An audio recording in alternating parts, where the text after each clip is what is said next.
Our boys, the Eternal Dawn's recording right now. Sorry about it. Oh yeah, I just I saw think them we're doing their live. D&D thing.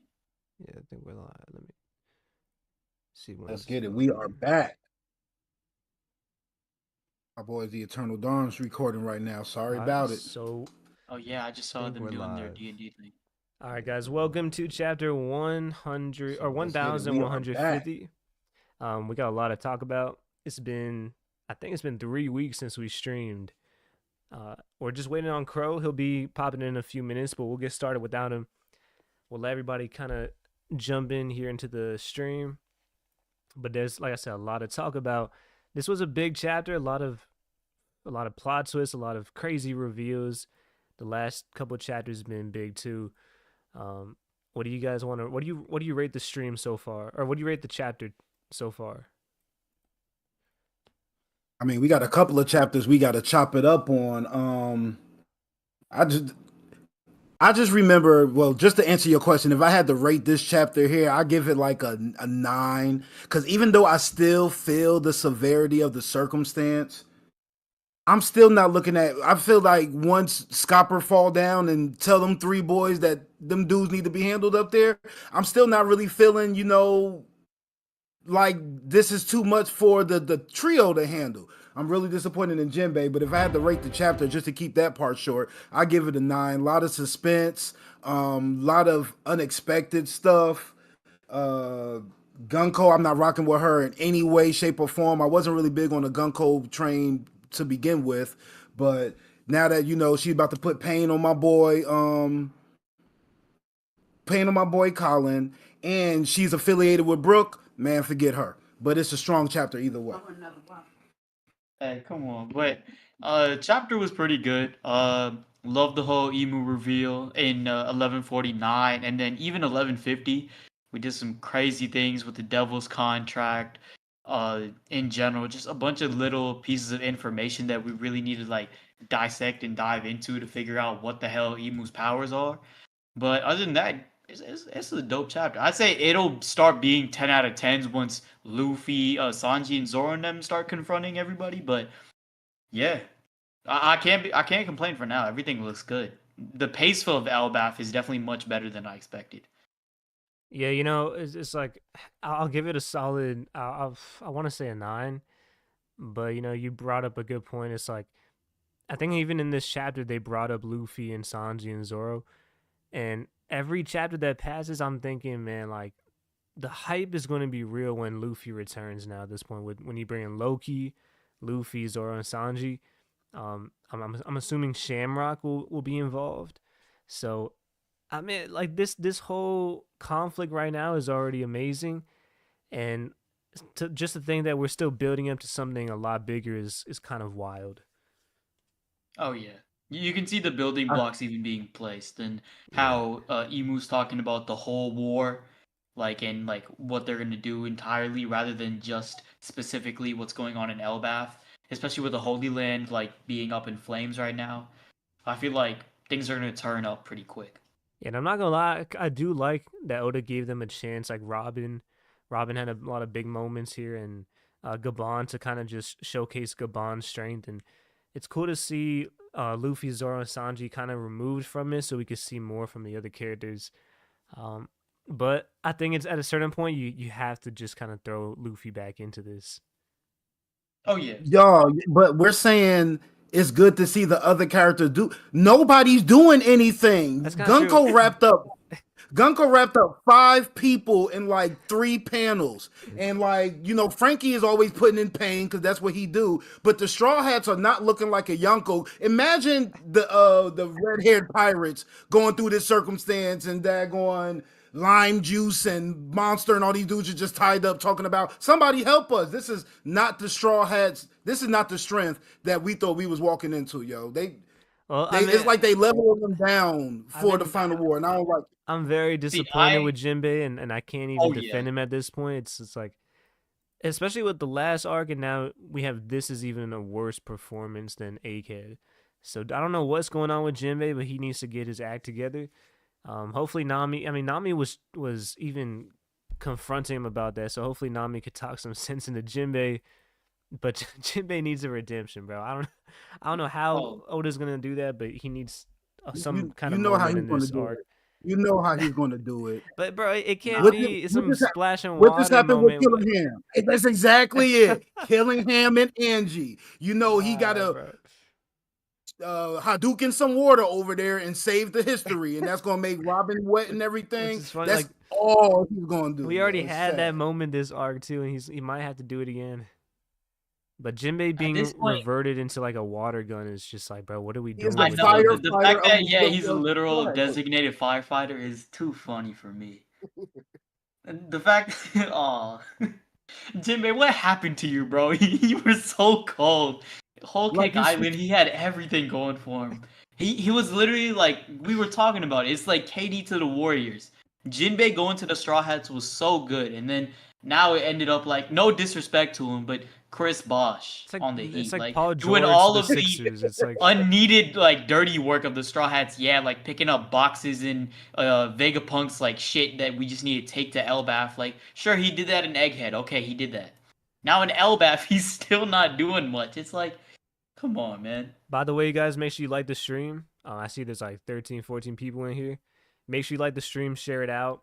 I know it's been a while since we streamed, but we got a lot to talk about, and we'll be more consistent moving on this summer. Just kind of getting everything together. Finally got my Wi-Fi set up. It's finally fixed. But yeah, guys, like the stream. I think I want to start off with Gunko because it's like it's the most. I think it's the most interesting conversation. So, what are you guys' thoughts on Gunko so far? Ooh. I need the Brook See, guy to go first. hey, one thing that I do love is the fact that we're seeing more of Brooke's story and everything in general. I think that that's really interesting. The fact that it could potentially be someone from Brooke's past, and we learn more about Brooke's past before he even became a Rumbar pirate, which I'd love to explore because some people do like forget he's like 90 plus.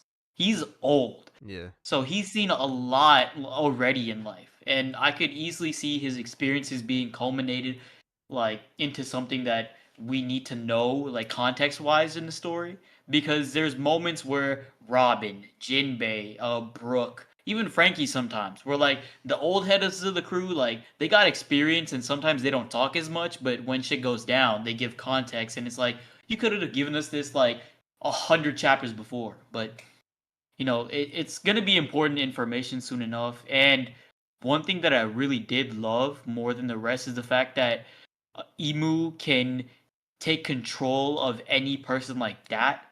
And as soon as Gunko even had a slight suspicion of that being Brooke and her like identity resurfacing, Emu takes over.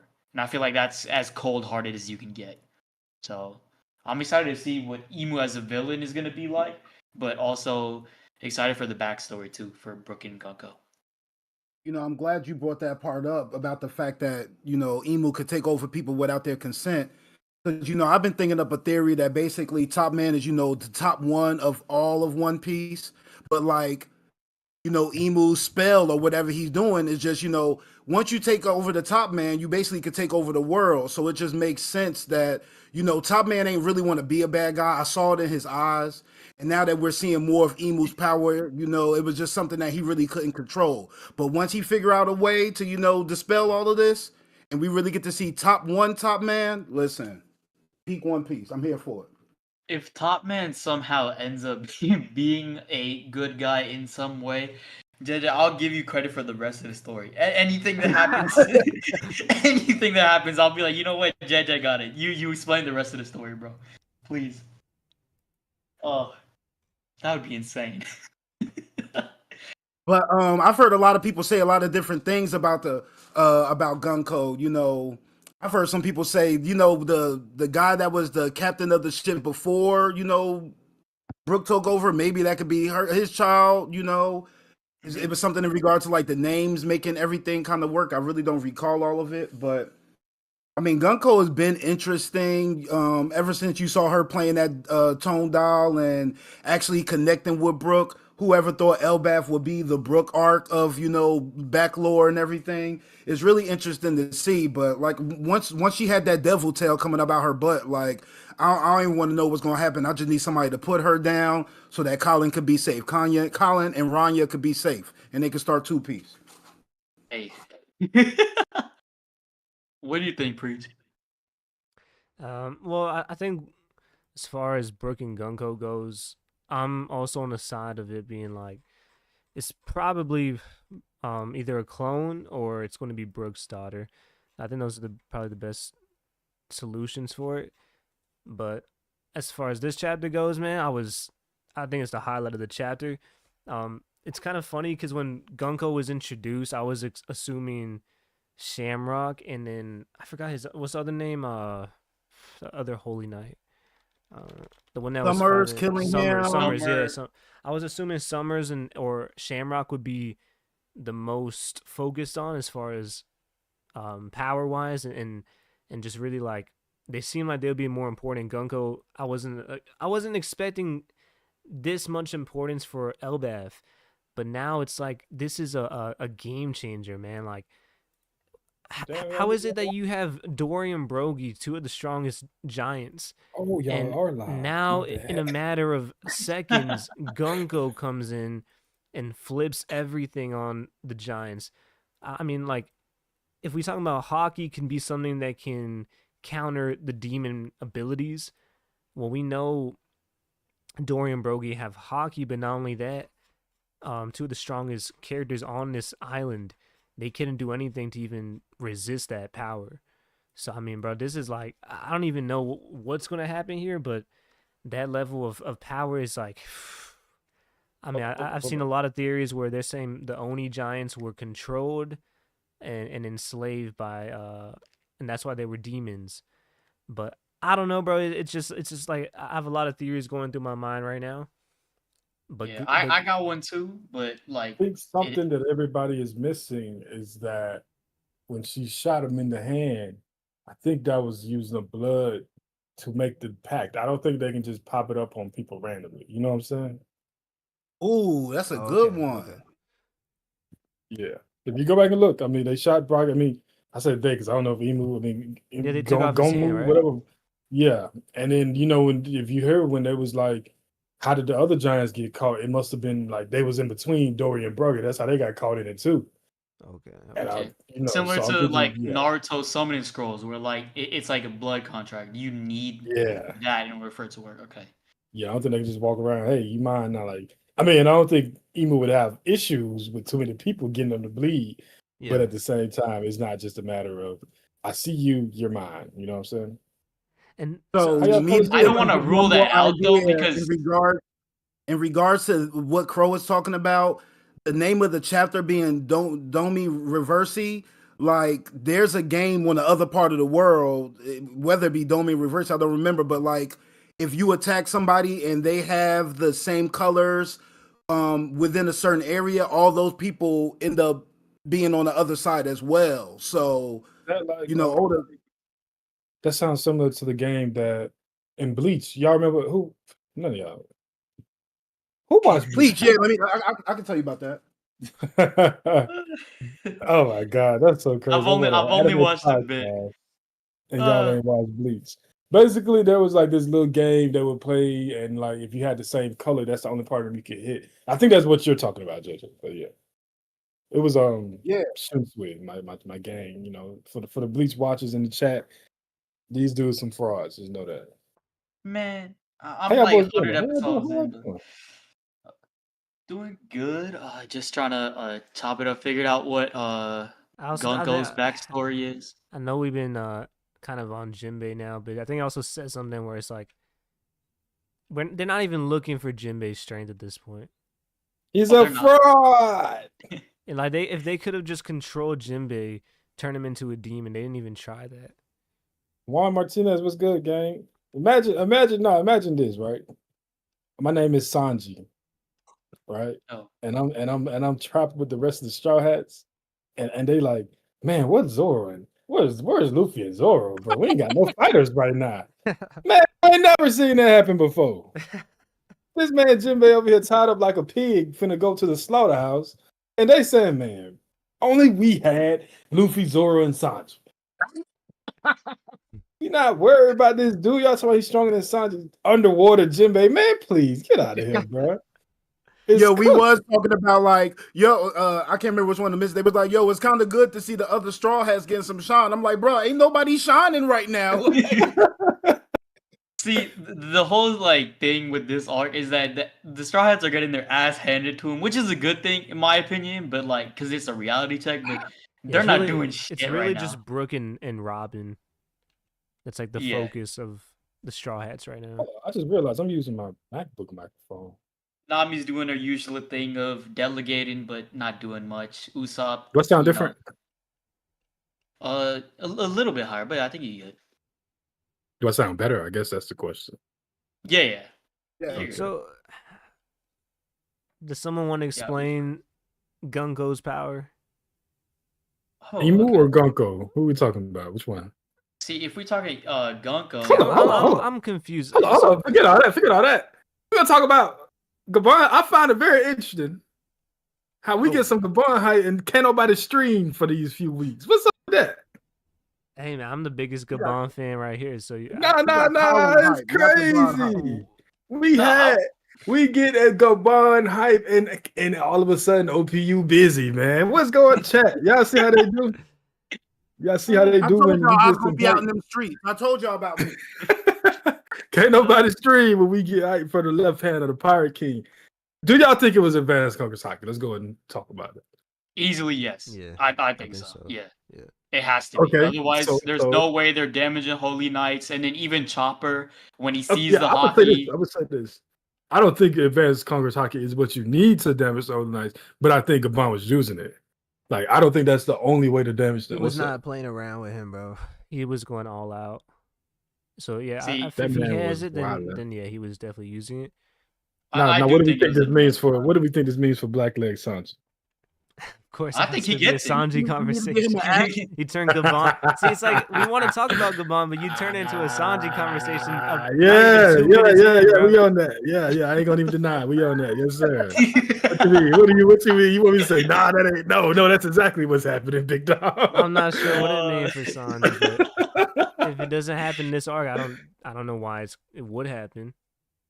It's happening this arc though. That's the problem with that. It better happen this arc. See, Krow, I'm not gonna argue on this one because I fully believe it as well. Like if Gabon gets the parallel and he's showing off the advanced Conqueror Haki, and then Chopper is like going after him and being like, "This is critical information. We need to know how fuck we're able to damage the Holy Knights in like a dire situation like this."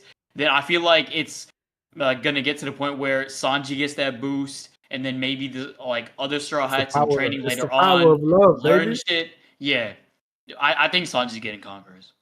Yes, sir. Ski. I've never been. I feel like it does make sense. I'm just imagining once Chopper finds a way to save Scopper, and then they both end up down at the bottom with Luffy and company, and we get to explaining how those powers go. That's just gonna make even more. I was saying, Krow, before you got here.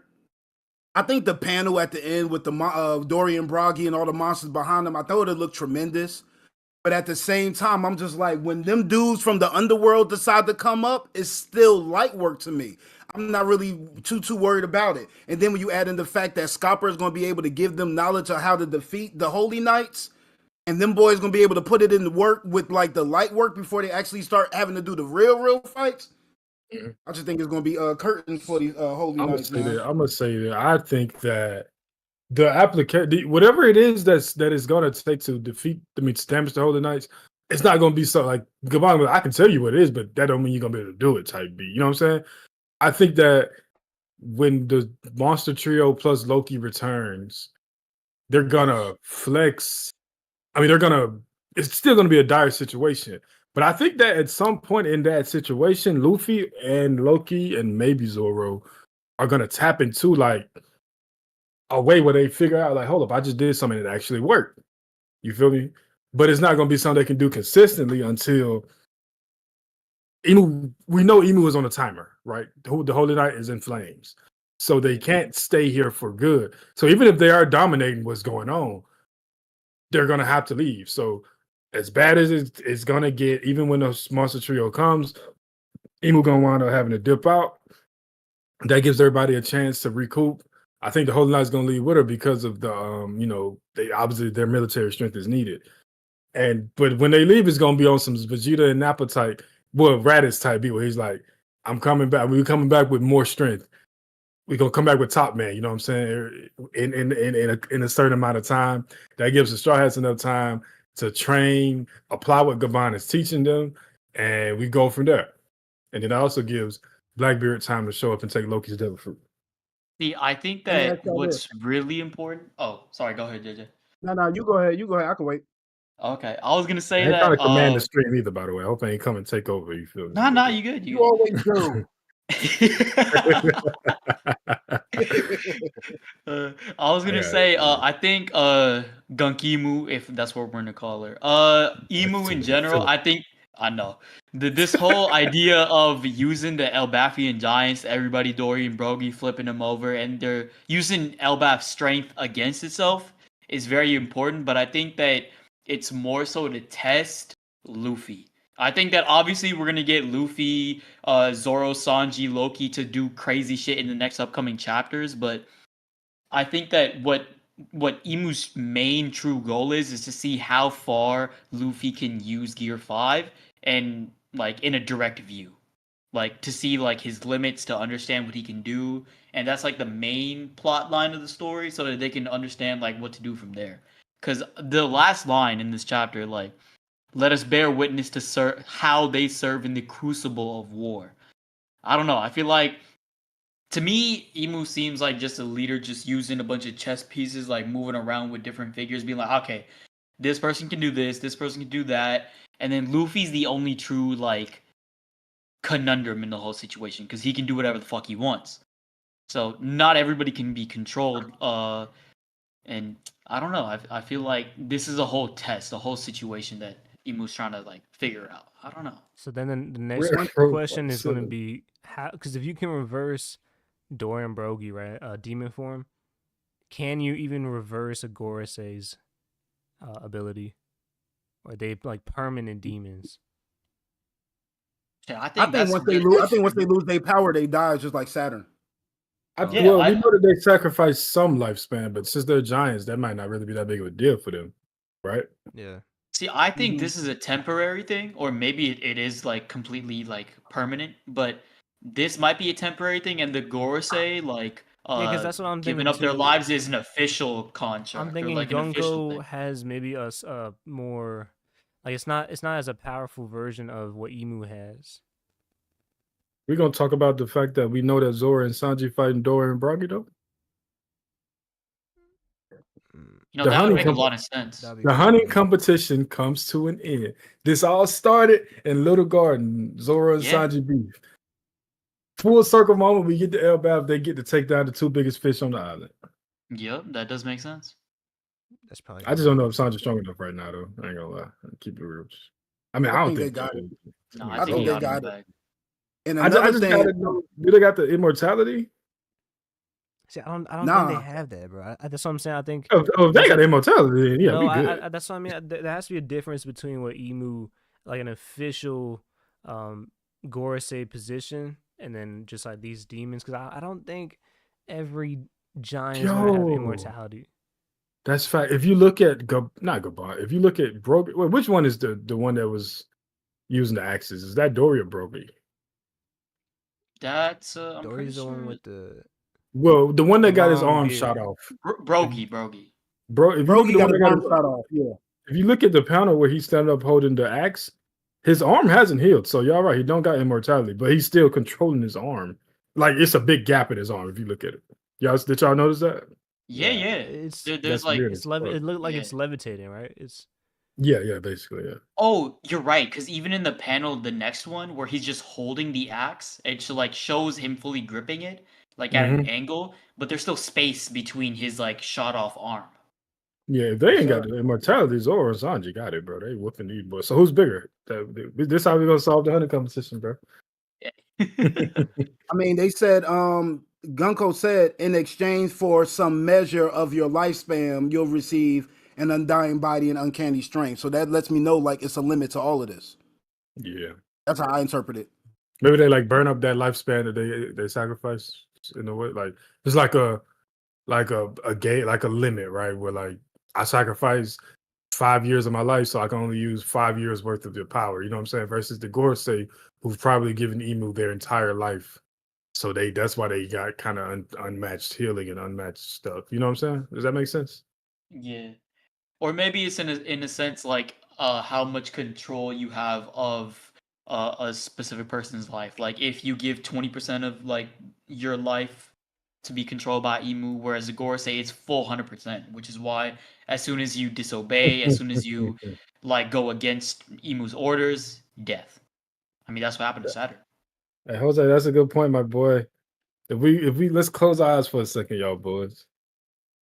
And let's say I walked up to you and I said, I can offer you a body that can regenerate, enhance strength, and you know, whatever.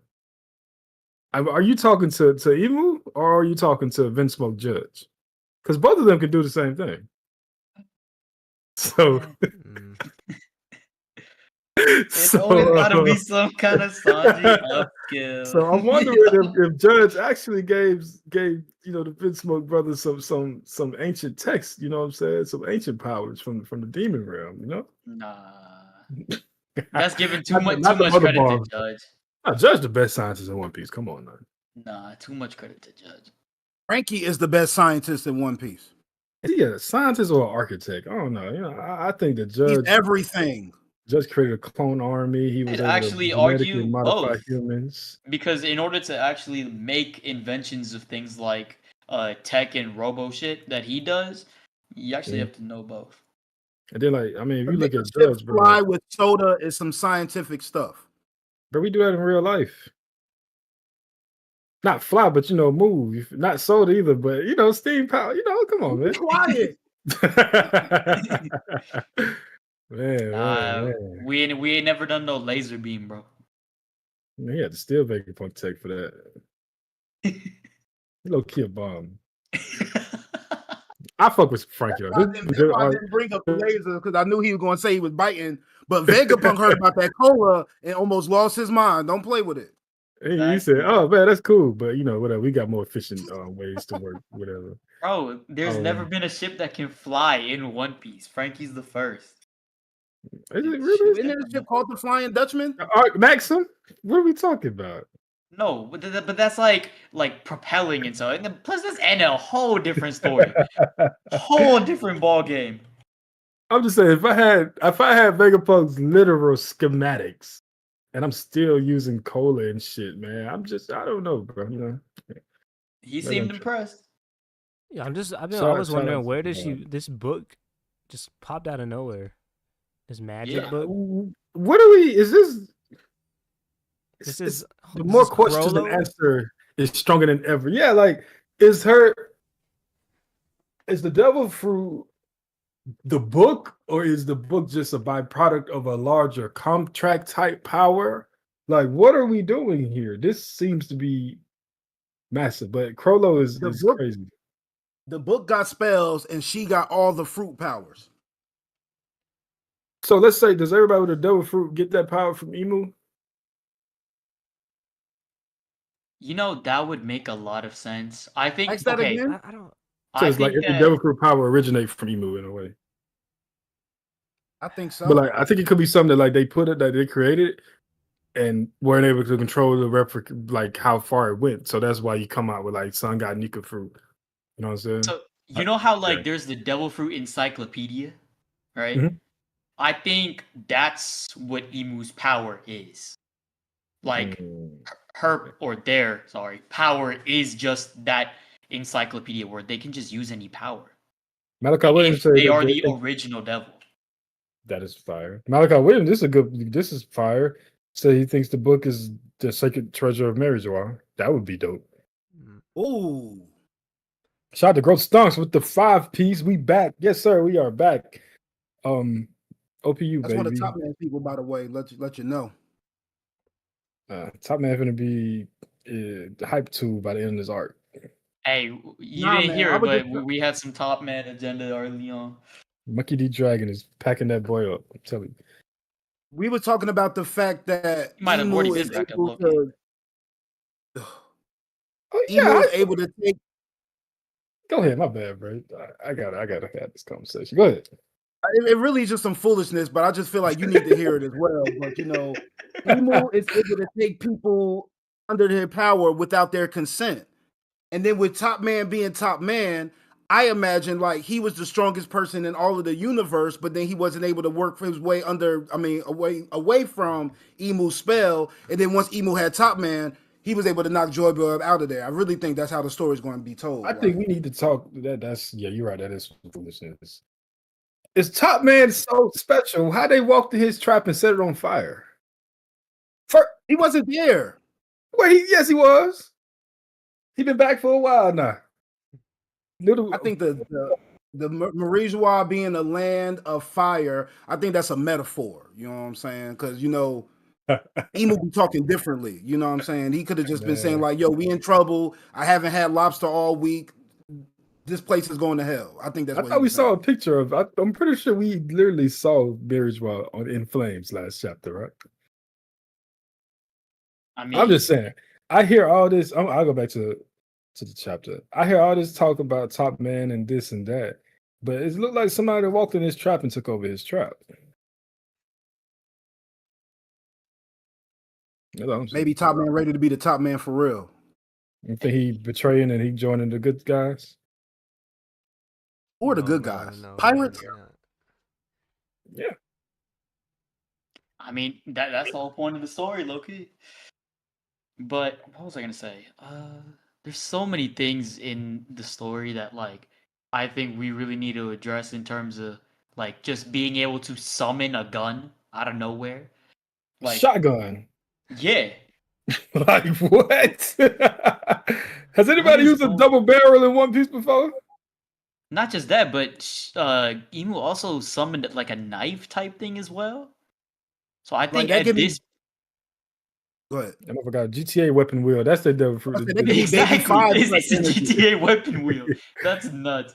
See, I actually think like that concept is what it is. That might be the thing where like it's completely opposite of Luffy's powers. Luffy being able to create anything or like create something from his imagination, whereas Emu can imagine something and it just pops up. Or like if needed, any type of tool or any type of idea. So it's like a power of imagination like Luffy. It's like the antithesis to Luffy's imagination being freedom, whereas Emu's imagination being restrictive or like pressure, something like that. It's like yin and yang of like that specific imagination power.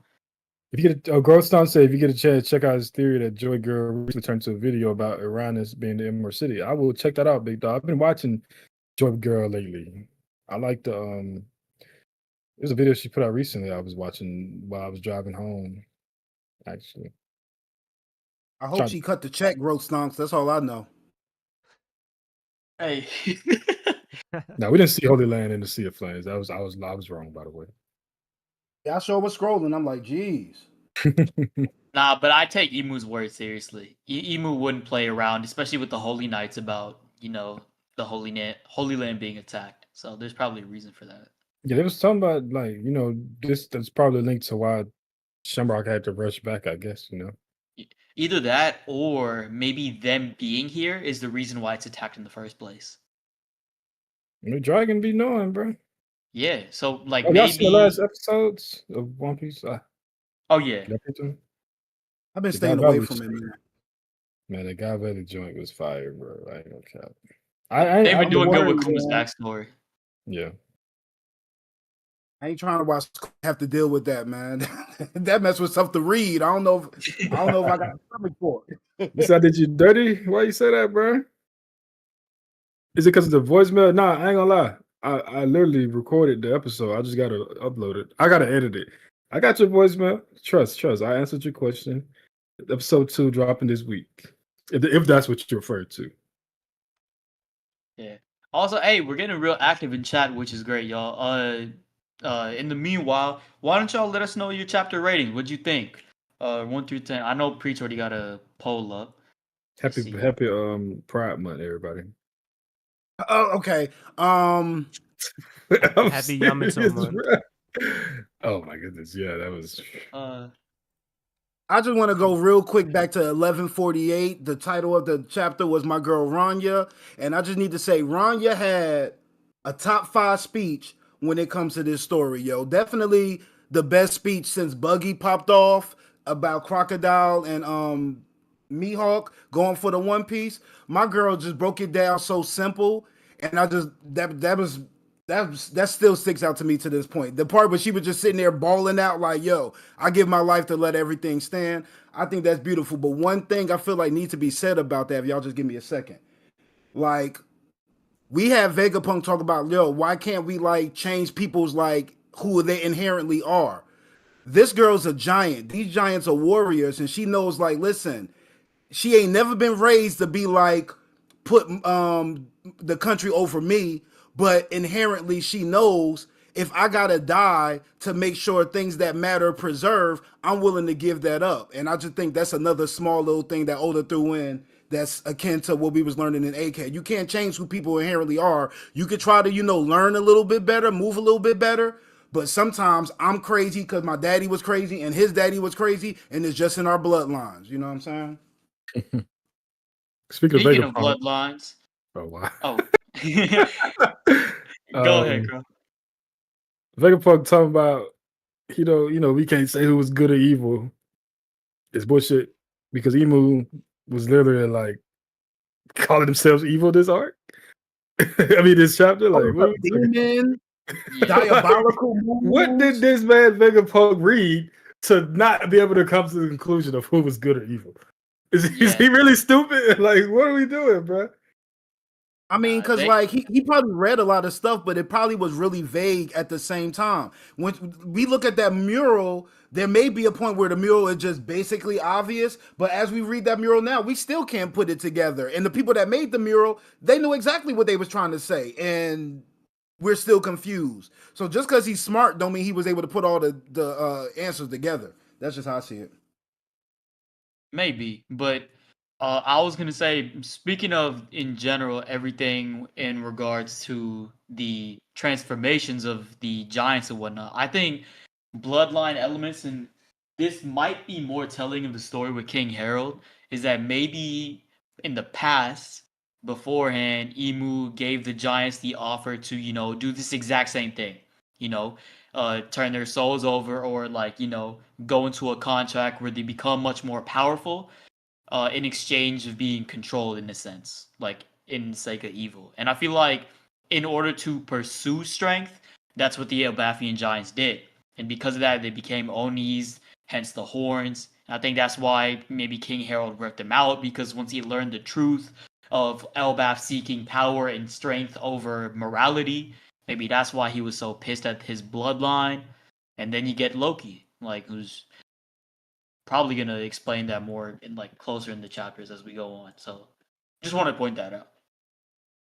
I just remember when Zoro fans said that Gabon lied about being strong to the Giants. Wait, what? They said, remember the first time we meet Gabon, right? And there's that giant that's at the banquet talking about the legend of Gabon, how he's, shoulder to shoulder with Rayleigh, just the Mount Eater story. And it was a literal whole thing. I see there was it's kind of fishy how Gabon, is nothing but good things about him on the island where he is his son. And it was like motherfuckers really dead ass believe that it was like maybe he's a liar like Usopp. I'm like, bruh, are we serious? But sometimes you just gotta sit back and observe. And I got the screenshots, but you got to sit back and observe, man. Everything. You the receipts, boy. I love them. I keep them, boy. I keep them. You feel me? Sit back and observe. Everything don't need a response, man. Shout out to Scott Gabon, bro. Gabon, I guess is how you say it. He was going crazy. We knew Gabon was going to be tough. I don't know why people were thinking that he wasn't going to be. Future Sight and Conqueror's Haki in the same arc. I mean, chapter basically confirmed is nuts, bro. Oh yeah, he did have a Future Sight, right?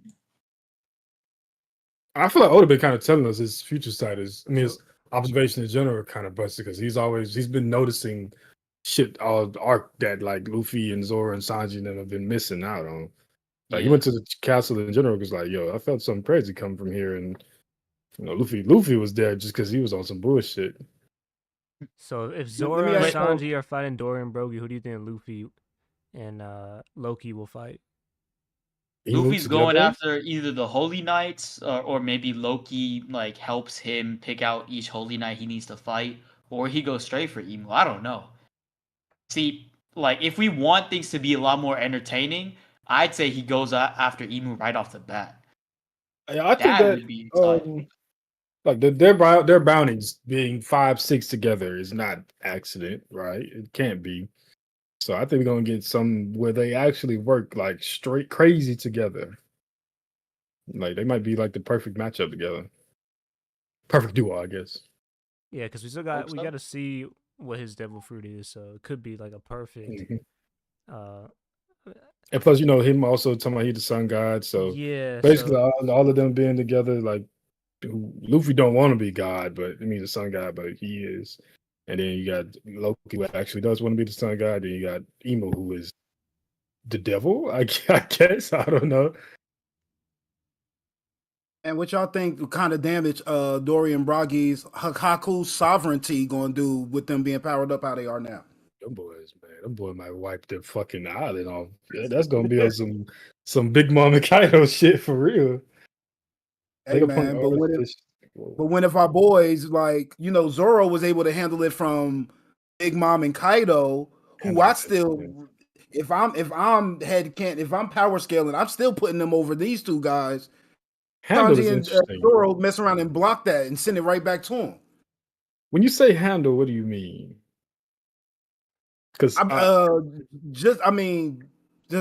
wait, hold on. Are we on some June 1st stuff again? Or no. I'm saying because when I think handle, I don't think broke every bone of your body, and then if it weren't for law being there, you would have probably died. I mean, if we're comparing Big Mom and Kaido to these giants, I'd still look at them and I'm bullshit. I figure. I agree. I say Mr. 3. Like,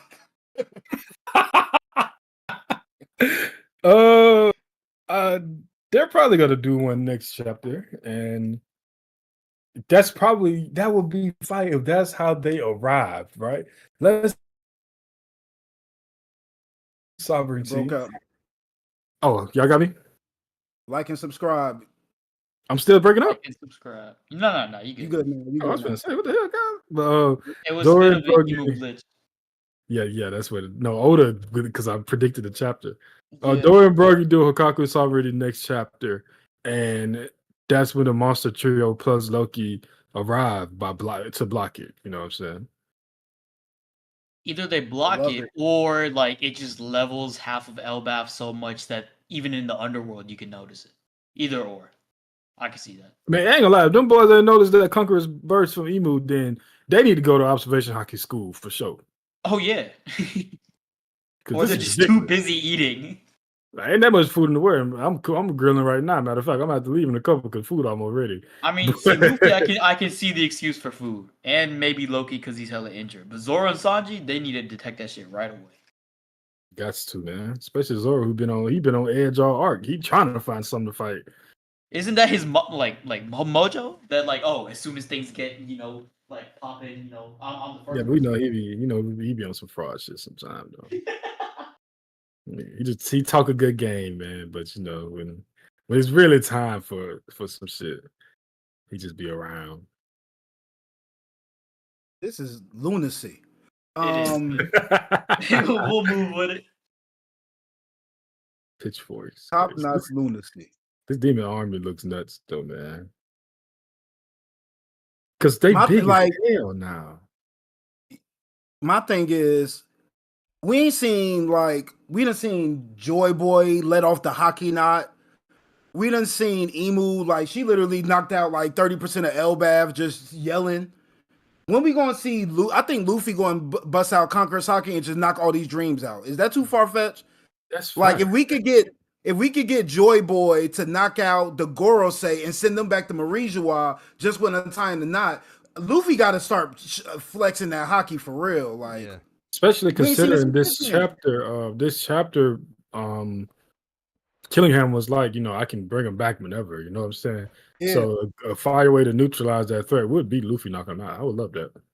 See, I would can love see it. another way that Luffy sort of like helps diffuse the whole situation is using these dreams or like depictions of like the nightmares in Elbaf or of all of Elbaf. He can just use it as like ammo. I feel like anything that's like made up or any type of I don't know, in general, just if you give Luffy more tools in a battle or more different objects that he can use, it's dangerous, especially in Gear 5. Like the fact he has to create something because like he has to use his brain is usually when like it's toughest for him. But if you give him a bunch of shit to use, like a dragon or like a scary ass grandma, he can easily manipulate that and just make it his own thing. So, Chill on Big Mom now. hey. Well, I'm gonna step out for a second. I'll be back in a few, y'all boys. Someone in chat said Emu converts Zoro to a demon and fights Luffy. If that ain't Oh, no, like man. in the pipeline of Zoro is a true bounty hunter and is hunting Luffy, I don't know what is. Like, we still on the Zoro betraying Luffy train? Nah, we on the Robin betraying Luffy train, but What? Zoro, nah, Still, he's a bro, rider. He's a what? rider. Even after all this, Robin and Elbaf would still Robin betraying Luffy. That's crazy. I'm just saying though, like if people, she's the most active person tied up. So the Holy Knights know who she is. We already seen Summers call her out. She's actively trying to make moves. When if Emu just does the same thing to Dorian Broggy to her, because she's actually somebody that matters. And once you get her on their side, we've been trying to like basically take her, but now we just like we possess her. You know what I'm saying? And now she ain't gonna run. You're welcome. How's that? I mean that directly goes with your point, JJ. Someone in chat saying, do y'all think what was I saying? Emu Sorry, can my bad. turn. Yeah, Emu can turn the Straw Hats into demons, and I feel like that's the very, very like main point. The biggest question is that if that's the case, that's turning Luffy's friends again. I feel like that would be a much more deeper plot line. I don't think Oda would use that right out the gate in Elbaf. Maybe go a bit deeper in his bag other than that, because I feel like that's something you use like in crucial moments, like when you turn your friends against you, things like that. That's a very villainy move, like trying to manipulate your side to go against you. I mean, they started with Elbaf, but to do that with his own crew, I don't know. That'd be tough. I mean, Gunko was putting the beats on supposedly her daddy, you know what I'm saying, without realizing it. But then like something clicked and made her realize she in the chapter, she was like, Brooke, is that you? She started running towards him. I can imagine, if these Straw Hats gets possessed, I can imagine Luffy just being Whole Cake Island all over again, just letting them whoop on him, but him trying to say something to like try to knock him out of it. And then whatever thing that touched Gunko in the back of her head, maybe it'll happen with Nami or somebody else really prominent as well. And that'll show us something else that we could use against Emu, But I think the power of love is really going to be important, I'm glad Krow wasn't here to hear me say that. You might be right. I actually do like this idea, and I think it would make One Piece do a huge like turn like into like a dark direction for sure, because that's literally Luffy losing half of his crew to like the main final figure. So I think maybe then he'll take it much more seriously. Actually, you know what? That makes a lot of sense. JJ, I might give it to you on this one. This actually makes like sense in terms of a storyline, like for Oda to take. I could see it happening.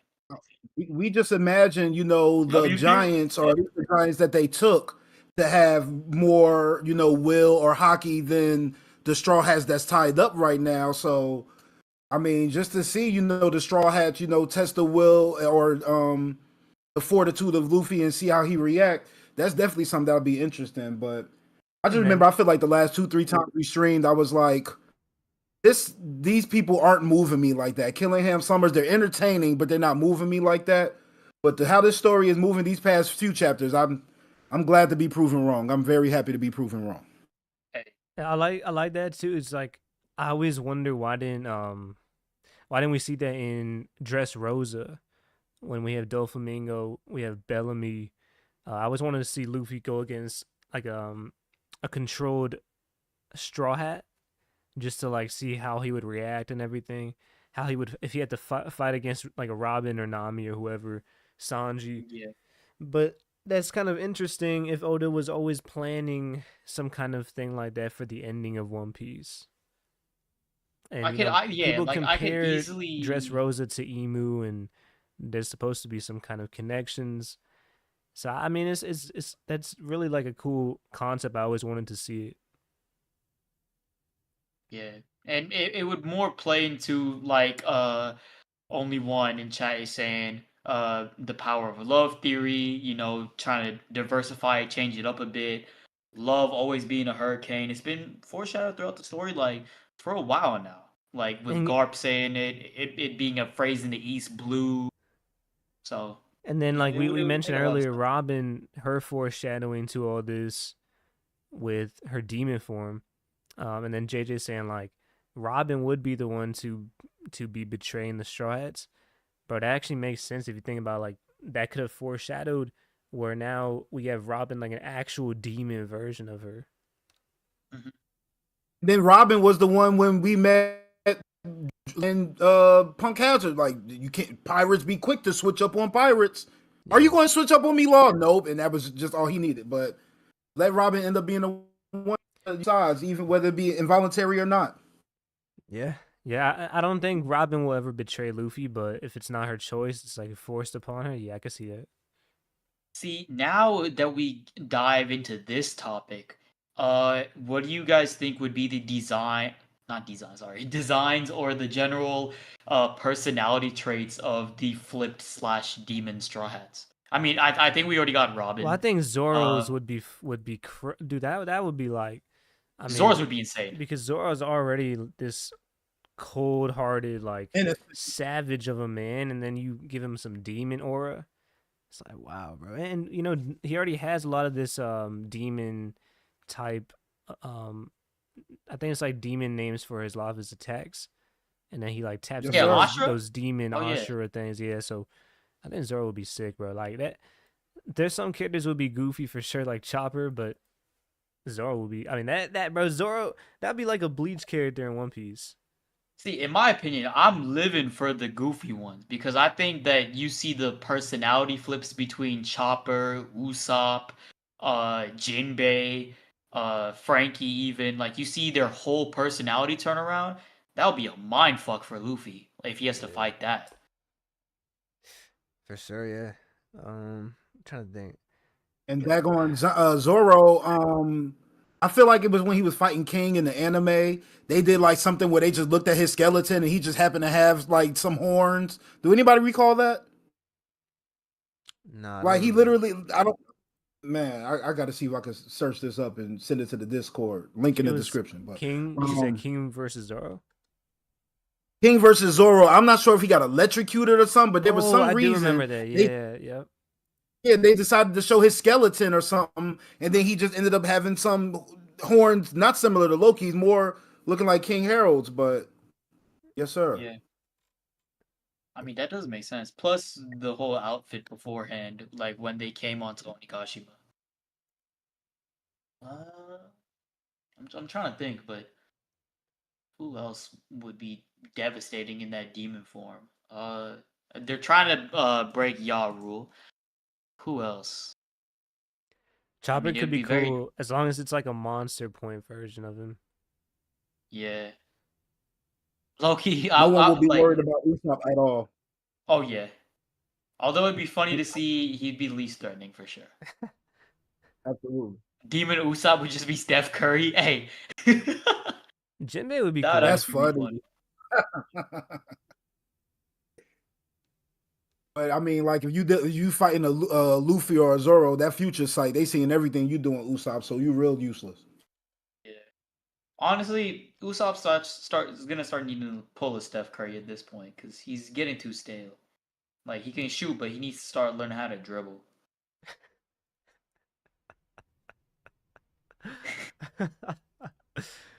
Man, the Usopp slander never gets tiring. It's not that it gets tiring. It's that God. like It never does to me Elbaf though, is because his it's time. It's his time, bro. He needs to start picking shit up. Like I feel like everyone has started to realize now that his timer for developing, like we've been more tolerant as arcs have gone on. With Dressrosa, it's oh my god, he did this, it's amazing. And then Zoe, like backseat role, usual. It's just typical Straw Hat things. Whole Cake, not there, obviously. Wano, he like showed out like in the usual Straw Hat way that like people would in the crew. So like doing something important, but not like feats wise.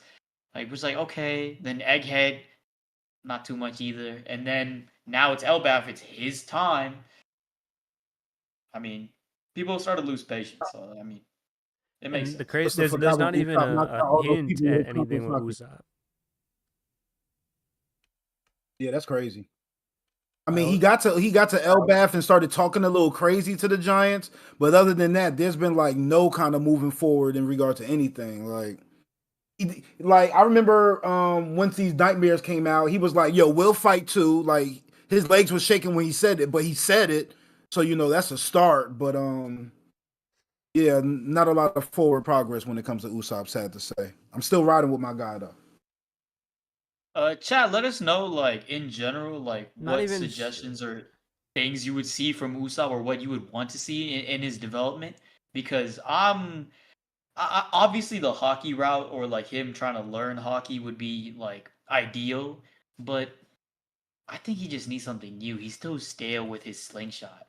I think I that, just like, don't think there's even him if using these pellets against these figures like demons literally like look at these people in the last panel. Look at all the giants. Do we really think a firebird star is gonna impact this at all? see that's the thing, bro. I don't know Possibly. if there's anything you can give Usopp where it will contribute in a meaningful way against like a holy knight. And like it's like Usopp, even if he could get a big, maybe like a new weapon or something, I mean, maybe he could take out somebody, but it's not going to be a holy knight. It's not going to be like, could it be a giant? Maybe. I mean, it's possible, but See, even I then, think I just don't see it, bro. It's like Usopp is so far left behind. I think that's maybe the goal of this arc is to introduce the Holy Knights as a very organized crew versus the Straw Hats, very disorganized but still, have much more personality, whereas the Holy Knights zero personality, or in some cases a very What? boring personality. Ooh, They're all boring, bro. Like they got their own quirks, Summers yes, is but boring. yes. Summers But is lit, bro. Summers is awful, but Summers is lit. no, Like he, how he he is turned everything awful, into love. How he turned but he everything into love. Funny as crap. How you talk about putting somebody down and turn it into there's a lot of emotion and like come on, man, my boy been killing it. Killingham's been kind of interesting, but he's been kind of low key, and I think we're going to see a little bit more as the chapter progresses. But every Holy Night we've seen has been popping. I don't get that. they've been popping in terms of feats, but in terms of actual personality or like dialogue, they're just like sipping tea and being boring. Like if I had to hang out with either the Straw Hats or the Holy Knights, I'm picking the Straw Hats. That's what I'm saying. Like they're devoid of personality and like likeless. My Whatever. boy My bad. Summer showed up with heart underwear, bro. That's personality all within itself. I don't know, but He came in with the hearts. He come in talking love in the same arc where Gabon is talking about love. He's a man of thorns, which you give a woman roses. Man, I guess we got to agree to disagree on that one. Killingham, I'm not seeing much with. Gunko, she's playing low for a reason, and you're seeing why as we progress. But I feel like yeah. Summers has really like made the antagonist feel like he's giving me like spandom energy, but actually useful at the same time. I love it. Hey, Yeah, Gunko but is okay, interesting, but it's like I wouldn't say it's because her personality. It's like we just want to know more The about her story. with Brooke and everything, and but she does feel very basic as like personality wise as a villain. yeah. But But her main point powers are being cool. that Like her like powers and her backstory is gonna be interesting. yeah, as a crew, my main point as a crew, like if you compare the two groups, they're very polar opposites in the sense that one's organized, one's disorganized. One's got like fiery personality types all over, and they're more restricted. So I think that the whole point of this arc is to showcase that difference, and then now that the crew is exposed to this level of a threat, and seeing how bad Elbaf is damaged. All these people are losing their lives, or like so many people are getting hurt for no reason, like innocent people, innocent children. Like I think that should open a fire like inside each and every single straw hat. We're like, okay, I need to get my shit locked in. I need to figure out how I can, evolve myself into that next level, so then they can get feats to the point where when it's time for actual war for the whole world to like revolutionize itself, they can actually be at a holy knight level by themselves. Yeah, I just I feel realized like too, that like that should be the Shanks goal. doesn't really have like a quirky personality trait they usually see in One Piece. I just don't think we have the time for it, other than him being high maintenance. But it's just because we have like 6 panels of him. Yeah, I We mean, don't have much. it's like it seems like Oda likes to give one of those to most characters, but I think like with Shanks, and I'm thinking now with Shamrock, we didn't see anything with him. Yeah. Bro, Gecko Moria has more of a personality than Shanks does, and that's sad. No, I mean I like Shanks as Yeah. far as like Shanks has this conqueror, this kingly kind of aura to him, but I do like Shanks. It's just like Hmm. it's kind of interesting how we didn't see that with because Buggy definitely has it where like the whole clown thing and but it's Shanks. I don't know. Maybe Shanks is just too much of a Chad to have something like that. Nah, they'll I probably think dive Shanks is into it just as mature Elbaf goes Luffy. in. Just for Luffy, you Like he'll said? ask. I said I think Shanks is just a matured Luffy. Like Oh, Yeah, okay. to yeah, for walk sure. up on the Whitebeard ship and be like, Marco, come join my crew. Like, bro, that's some Luffy stuff. Like, once you've been a warlord for 5 years and you got a whole lot of people under you, you probably gotta, bring down the extraness. But Shanks never really seemed to be too extra as is. But just a carefree guy that just wants to go where he wants to go and handle his big time, have a good time. That's grown Luffy to me. That does make sense. I just feel like he probably learned a lot of lessons early on, similar to Luffy, and then that sort of molded him into the pirate, and then like that he wants to be. And then I feel like the only time we really got like sort of a huge personality deep dive was when he was with Luffy early on in the story and just hanging out. So I feel like once we get to see like him and Shanks' reunion and both crews just meshing with one another, then we'll get to see more of that. That's kind of true because So we early on Shanks did seem more like a kind of like a troll, like a prankster kind of guy where he was teasing Luffy and he would the way he would interact with Buggy and everything. But I mean, yeah, it he was a probably lot is more like he relaxed. just has a lot going on right now, and every time we see him, it's a more serious moment. Yeah. If, Yeah, if, if I'm talking with an 8-year-old or I'm talking with a clown who I know is absolutely useless, I could tone it down a bit. If I'm daggone searching for Whitebeard or I got this dude come into my neighborhood and tearing my flag down, you got to bring different energy. oh yeah. Also, JJ, what's that one lineman that went to the Patriots? What's that dude's name? I The don't one know his old name with lineman. the little hands. I know who you're talking about, but listen, Yeah, that's yeah. me though. That one white dude who's like, I'm gonna die for this team or this old line. Man, I remember that Uh, interview. I was like, yo, I want him on my team. I like how he talks. yes. Uh, he's ready. But Yes, sir. anyway, uh, back to One Piece. All right, let's see. What else is in the chapter that we really want? Chat, let us know. Like, if you see any tiny minor details you guys want to emphasize, or in general topics that we should be covering, let us know. What are we expecting when the Giants pull up on Yaru? Ooh, Are that they even probably going to gonna be be able a to get very to him? Good question. I think so. Based on like how menacing they look now, they're probably gonna tear up half of the entire island at this point. So I think the only people that can stop this huge onslaught is Monster Trio and Loki. So So then, do you think got that's when Loki. Luffy shows up? Once they I start think so. destroying the library and everything, and Once they start going ham on the island and like actually like full blown huge scale attacks to the point where not even people in the underworld can ignore it, then they'll come through. Or maybe they're So already on their way and Luffy's just preparing something, or Loki's telling Luffy how to do something. possibly. I mean, I was thinking there was going to be some like I feel like every last panel of these chapters, Oda's done a real good job of leaving us in suspense. And I was imagining there's going to be a panel where Luffy's in the front, you got Zoro to his right, and then Loki and Scopper like flanking them, like five dudes just standing all chatted up, just like I'm about to kick somebody's ass, like Luffy used to say.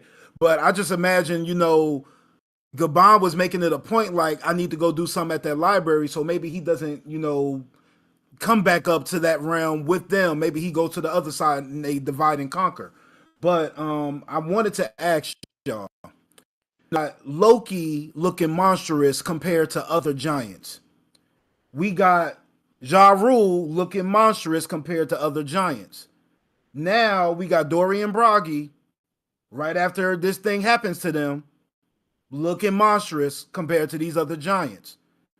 Are we thinking that they've never had any kind of connection with the Holy Knights at all with this extra information? See, I think that's what I was saying. That like I think their past with King Harold, like way before, like I'm talking like 500, 600 years ago, or maybe even pre-Void Century, was the Giants were like connected with Emu, like in like an evil sort of sense. Like they sacrificed their like themselves, their personality, not personality, sorry, their like just in general their livelihood and their souls to become stronger. And like they made that willingly like made a choice for that. And I think that's what King Harold was opposed to. So because of that, like that's the reason why he ripped out the horns from his head, because he doesn't want to be like, involved with that lineage, and he's like disgusted by it. That's why he like completely remodeled Elbath to focus on school, the kids, learning, education, being nice with one another rather than this warrior culture. Because at some point, like although it is good to be a warrior, if you become obsessed with strength, then it'll be used against you, and that's what happened to the like last Elbath giants. They were too evil. So I think that's the whole like vibe I'm getting. I don't know. I could be dead wrong. I dig it. I just well, just because you're siblings don't mean you're gonna come out exactly the same. But yeah, I guess Loki was a monster even when he was Colin's age. So I guess Oh it's yeah. just genetics when it comes to him. I mean, But he had the guts to Yaru, I go and wouldn't be talk to surprised. rocks. Yeah,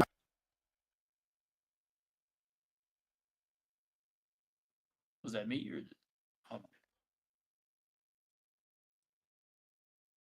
but yeah, man, this is a real intriguing chapter. yo, Prince Mention like how any of this stuff is really was he similar cutting to out? Impel Down.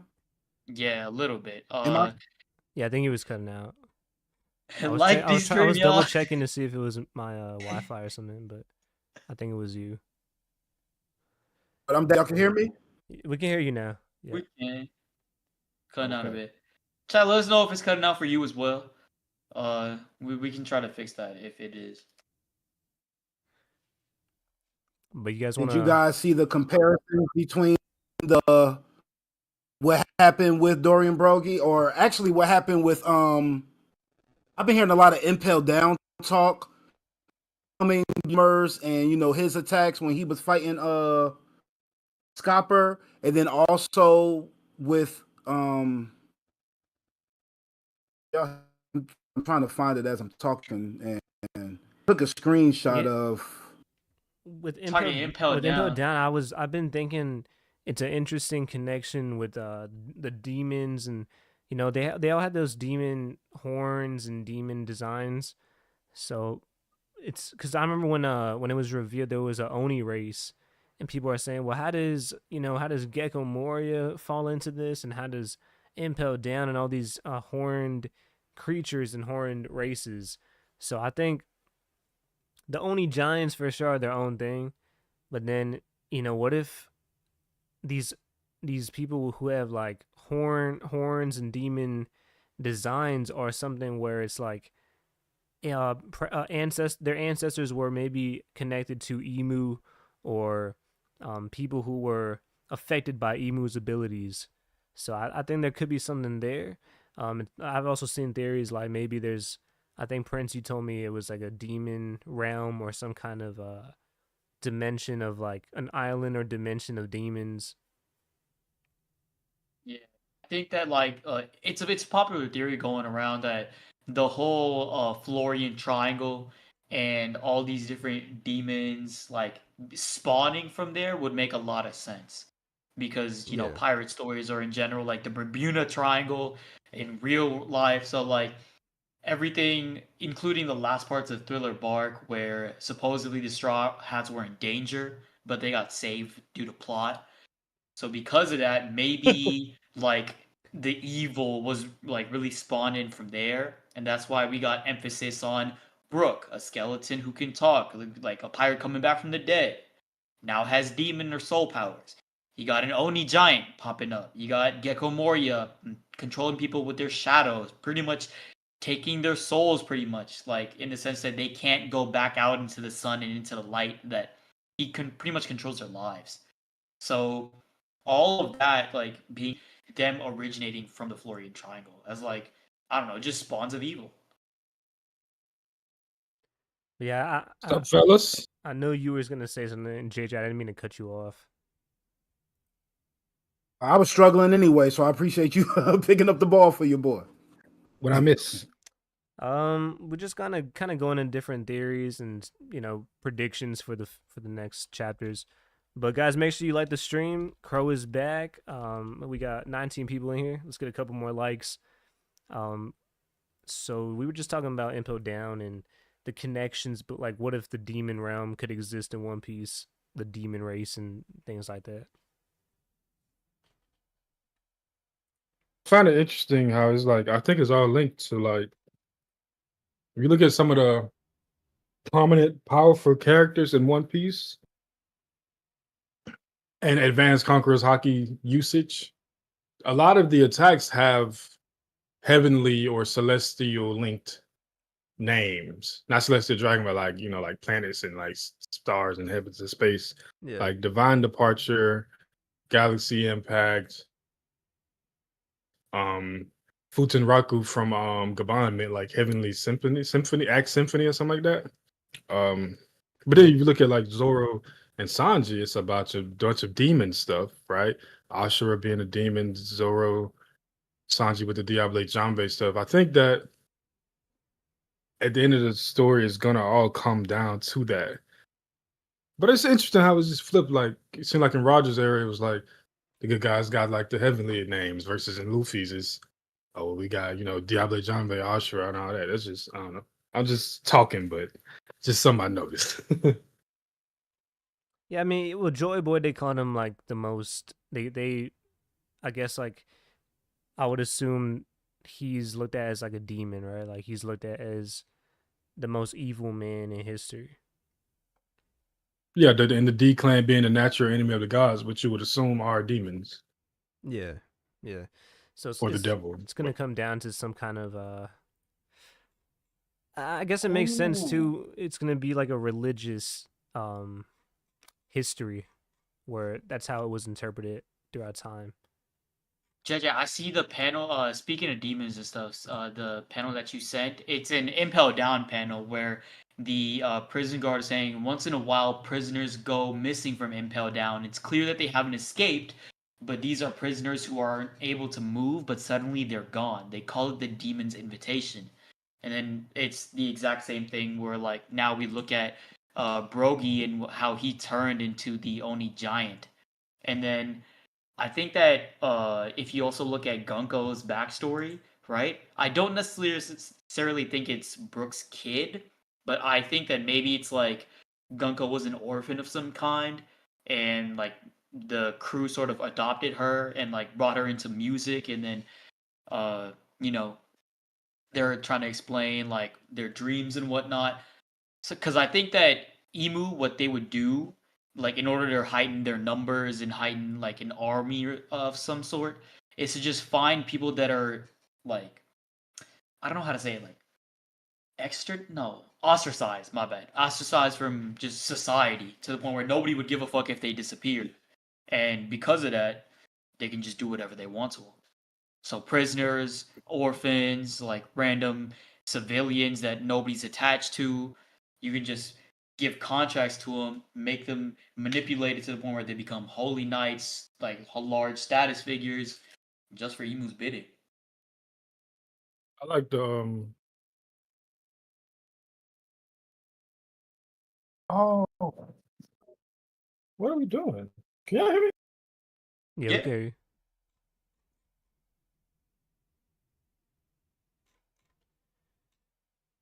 Oh, for some reason. Like and subscribe. Like and subscribe. But I think that Goko. Well, when we had Brooks like little small backstory, say he was the leader of a battalion for a certain kingdom, right? Hmm. I like to believe that Gonko was kind of like maybe royalty in that kingdom, and he was like here assigned a protector or whatever. And then the Oh, that would Celestials, make sense. That's why he yeah, knew about not what is it called? The same thing that Momo had, retainers. He yeah, was a yeah, yeah, retainer for Gunko. That would make a lot of sense. yeah. I like that idea. And then like maybe he know about the Holy Knights because he went to to the Reverie Yeah. with that kingdom. So he was able to see everything and Or like be much more aware of like world government actions. That makes sense. or on the other hand, it could be like maybe he found out about the Holy Knights during that kingdom could have went through a similar situation with God Valley. The extinction event? Yeah. And maybe that's like when he laid eyes on him at first. Because he talked about him negatively. He was like, no, this is some worse. These are holy knights, right? When he was Yeah. speaking. So maybe that's his first. But know too much to not talk. He know But too again, much. Robin knows too much. I also understand like when you talk to your friends, you don't just randomly dump random information. You know what I'm saying? Yeah. Like, hey man, what's up? No, I mean, oh, I'm all good. They're like, hey, you heard about the Holy Knights and the Holy? Like, it's a strange conversation path. So Yeah. I can see. It'll only be mentioned like if the context is brought up. Like it wouldn't randomly just be like, "Hey, we stopped by this takoyaki stand. Hey, you know about the Holy Knights, by the way?" Like, you can't just do that.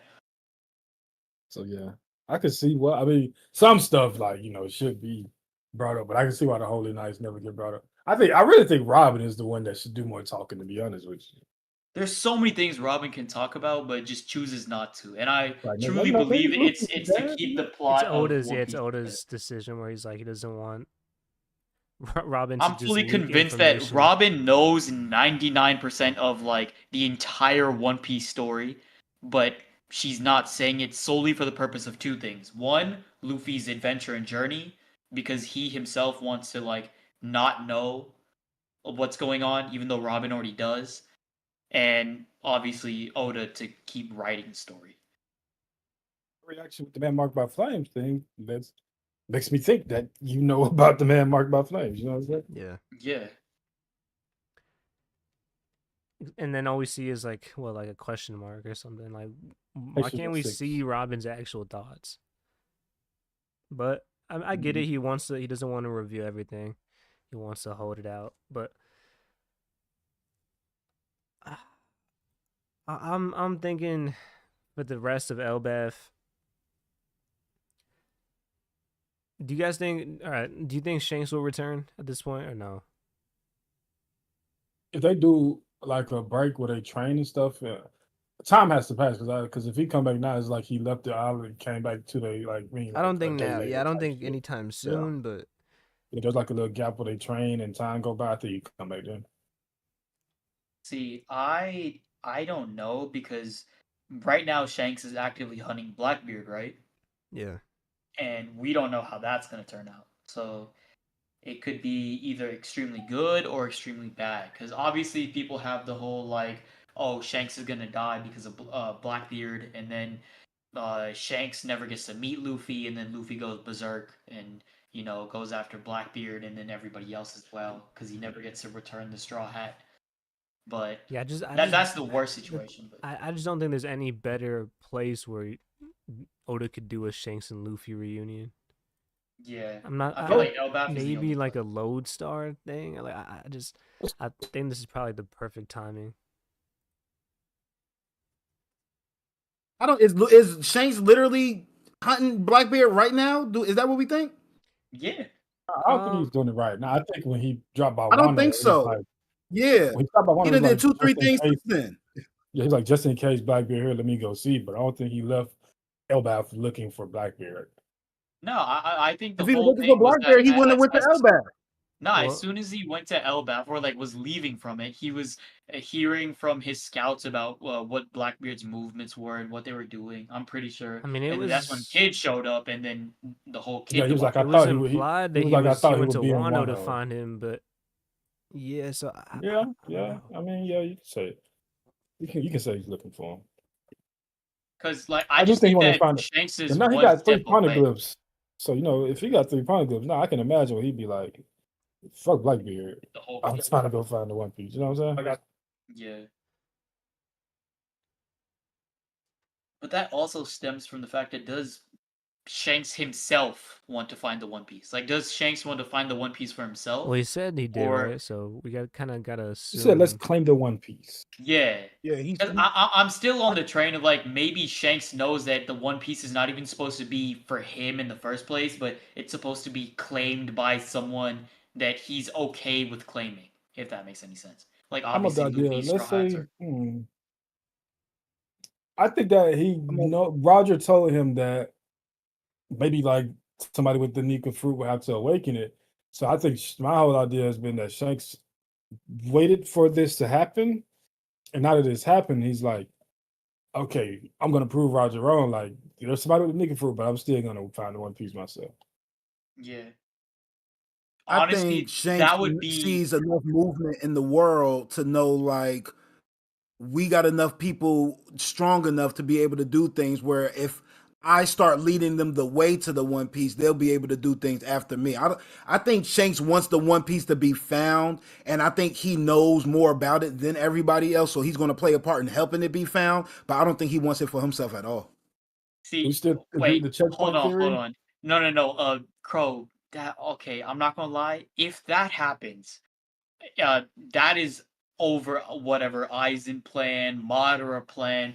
If you're telling me that Shanks used like the Void Century lore to like figure out how Roger like found the One Piece, and then from Oh then no, on manipulated Luffy into being like this sun god Nika deity, finding the One Piece just for that all for himself to just steal the One Piece, that would be I'm crazy. saying it where it's like I'm not saying it from an evil way. No, I'm not in the saying, evil way. even that. Like, I just Yeah. think that Roger probably told him that, like, yo, it has to be somebody that eats this devil fruit. And it is not, maybe it has to be like a declaimer. I think Roger told Shanks that there is a certain thing that has to be done for somebody to find a One Piece, and you cannot do it. So whether Yeah. it's like declan, because you can't say he couldn't have eaten the devil fruit, because I mean he could have just ate the devil fruit. So it could have been declan stuff. It could have been something that just that Shanks is incapable of doing. Maybe it was the mark of abyss being on his arm or something. You know what I'm saying? Like he had to get rid of it. So like I feel like now that Shanks has found, I mean that we have Joy Boy in the world, Shanks gonna be like, okay, well, let me prove my captain wrong. At the end of the day, I want to become the king of the pirates still. Yeah. It's not on some evil shit. I mean, he still likes Luffy, but I just find it very funny for like him to lead Luffy on this path of the One Piece. Luffy does everything possible. Main character, Gear 5, Sun God Nika literally is the lore that everybody has been waiting for. Just for the end of One Piece to be like, nah, fuck you. And then he just takes the treasure. That would be too funny to me. That is Nah, true piracy. Like, I have gotten away from the idea that Shanks loses to Blackbeard. Though. I don't think it's as guaranteed as people like that. I do.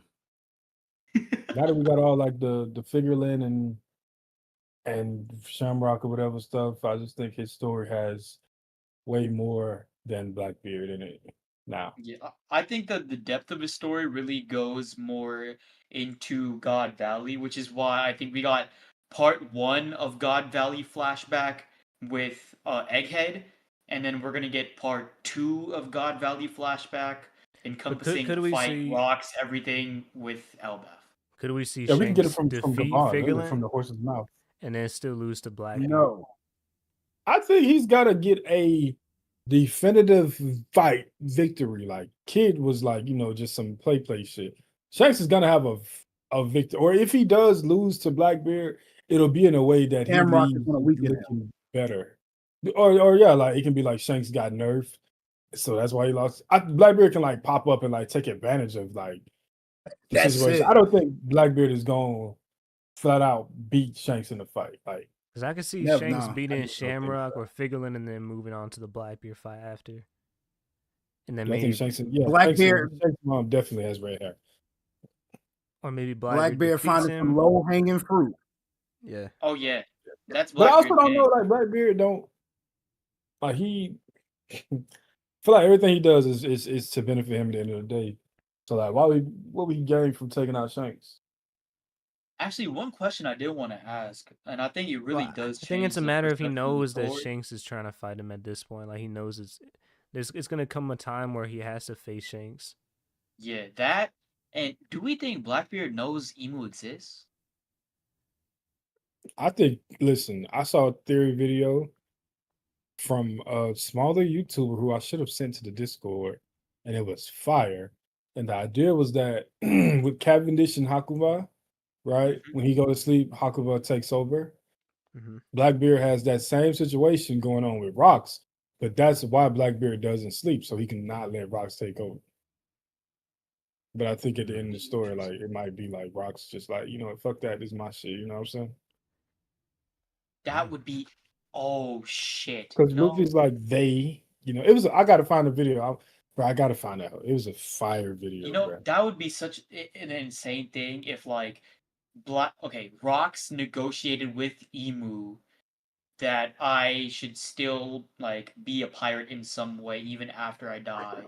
And because of that, his soul was transferred to Blackbeard in the sense that in the nighttime, Rocks takes over, sort of like a whole like a Gara, Shukaku type situation. Yeah. Bro, he literally brought up Gar and Shukaku in the video. That's funny. But Oh, yeah, and Will of Dreams coming. Yeah, hey. well, there you go. Yeah, it's like that was fire because I was like the Hakuba and Cavendish stuff just seems so random in the grand scheme of things. But Yeah. like if that's what happened with Blackbeard, then it can explain this whole sleeping situation.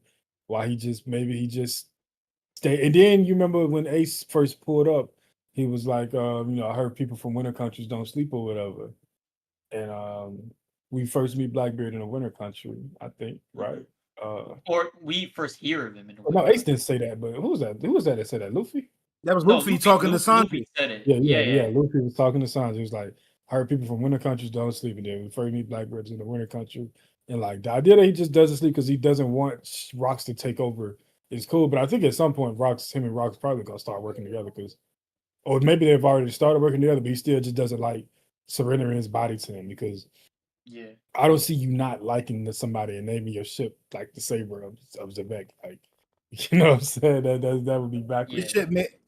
His ship may have got named the time he was asleep, and if he gives people inclination of that, they may look at it as weakness, so he just ran with it. That's also true. Yeah, I would love that for that to be the case because it explains so much. Like, why Luffy and like they, I know it's Pride Month or whatever, but I don't know where that would come from. You know what I'm saying? So, Even Zoro clocked that shit too, so I'm like, yeah, he's the dumbest person in One Piece, and he picked up on it. You know what I'm saying? They're equally stupid. Relax. Wait, one is stupid and one is dumb.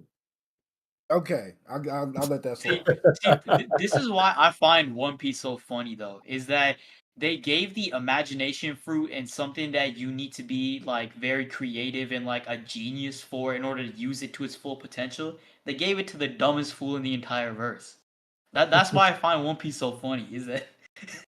Let me see if I can find that video. I'm gonna drop it Uh, on Discord. but yeah, let us know. It is a good theory. Maybe Vegapunk But lost his memory. Crow asked the question a while back, like, why does Blackbeard want Shanks killed? Like, Blackbeard wants to be Emu. And the least amount of Joy Boy candidates that there are in this world, the more likely for things to happen for you. I remember Preach saying earlier, like Robin knows 99% of the story. I think Blackbeard knows more than anybody outside of Emu. He just needs to find ways of getting himself in position so that he could, put his knowledge to work. So I think that's why he's doing everything he can to try to get himself, close to the world government. Yeah, I was a warlord and I did y'all bad, but y'all eating now. I done did what I got to do with these revolutionaries. Let me get back into the right energy with you guys. And See, I mean, we saw the mural. Like Emu was over here fighting. Emu looked like one against the whole world and was able to get it done. But there's enough people in this world that's going to be a problem. So I just think Blackbeard knows there's just certain people he got to take out, and he's been around Shanks too long not to realize the threat that he is. Yeah, I think this exact situation, this entire thing of like, they've been knowing about it since day one. They're control. I think you're 100% right, but I'm thinking that's Dofi. I think that Dofi is the biggest wild card, and the fact that he knows everything about celestial dragons, probably about the Holy Knights, the secret treasure of Marijua. I think Dofi's the one we got to look out for, even in the end. How does Dofi become relevant again? Is it because they're gonna have to move everybody out of Impel Down? You're gonna become a librarian. Because I think that like once chaos ensues, Impel Down's gonna go crazy, riots are gonna start. The world's gonna like literally burn, and like it's gonna be chaos everywhere. And I feel like that's where Dofi thrives the most. I think we cool on Dofi. Well, Impel Down has to figure something out because they're going to drown. Dofi or Jinbei right now, who's stronger? No. Jinbei. We definitely taking Dofi. Jinbei has been relegated to delivery, like Uber Eats, firefighting. Jinbei's not on. And your boy ain't nothing but a puppeteer, a ventriloquist. I know. You got Breach. It's a close one. I think I'm gonna go Dofi. But I've always people really slander Dofi, and I've always been a Dofi supporter. Dofi, Jinbei, Kuma, and Mihawk are the ones that really, because I don't really know what to think about Boma. Like, if it ain't the fact that she a baddie, I don't know if she really putting in work like that. But Boma? when you come look at those four, You talking about Boma from Dragon Ball Z? I think I said Boa. Boa Hancock. Oh, okay. I see Boa, Jinbei, and Dofi always been in this like tier, this very close tier. But I think it's tough, bro. I gotta go Dofi. When I think of warlord level, I think of the Doflamingo, Jinbei, Boa, Mihawk. The thing I like Dofi. Dofi's Devil Fruit is so versatile, where it's like he could fight, and really, there's not many characters who can get ahead of him, where it's like a clear disadvantage. I don't know. I really don't know who's stronger. I think that I can see Jinbei being stronger now just because I'm joining the crew, getting the bounty and all this and that. But Dofi was tough. I mean, he fought Luffy and Law at the same time initially. You know what I'm saying? Yeah. I mean, he's still alive. How much do we think his Haki has like grown on some like Frieza training in hell type shit? Unless he end up fighting Suru, he ain't got no Haki blooms. So he's probably ain't no way you blooming on your back 24 hours a day. He's probably in the same range, I would say. I'm not, but I feel I like still when I'm get a talking move from about the fight Dope, with Luffy though. He probably got stronger after he fought Luffy. I would say that.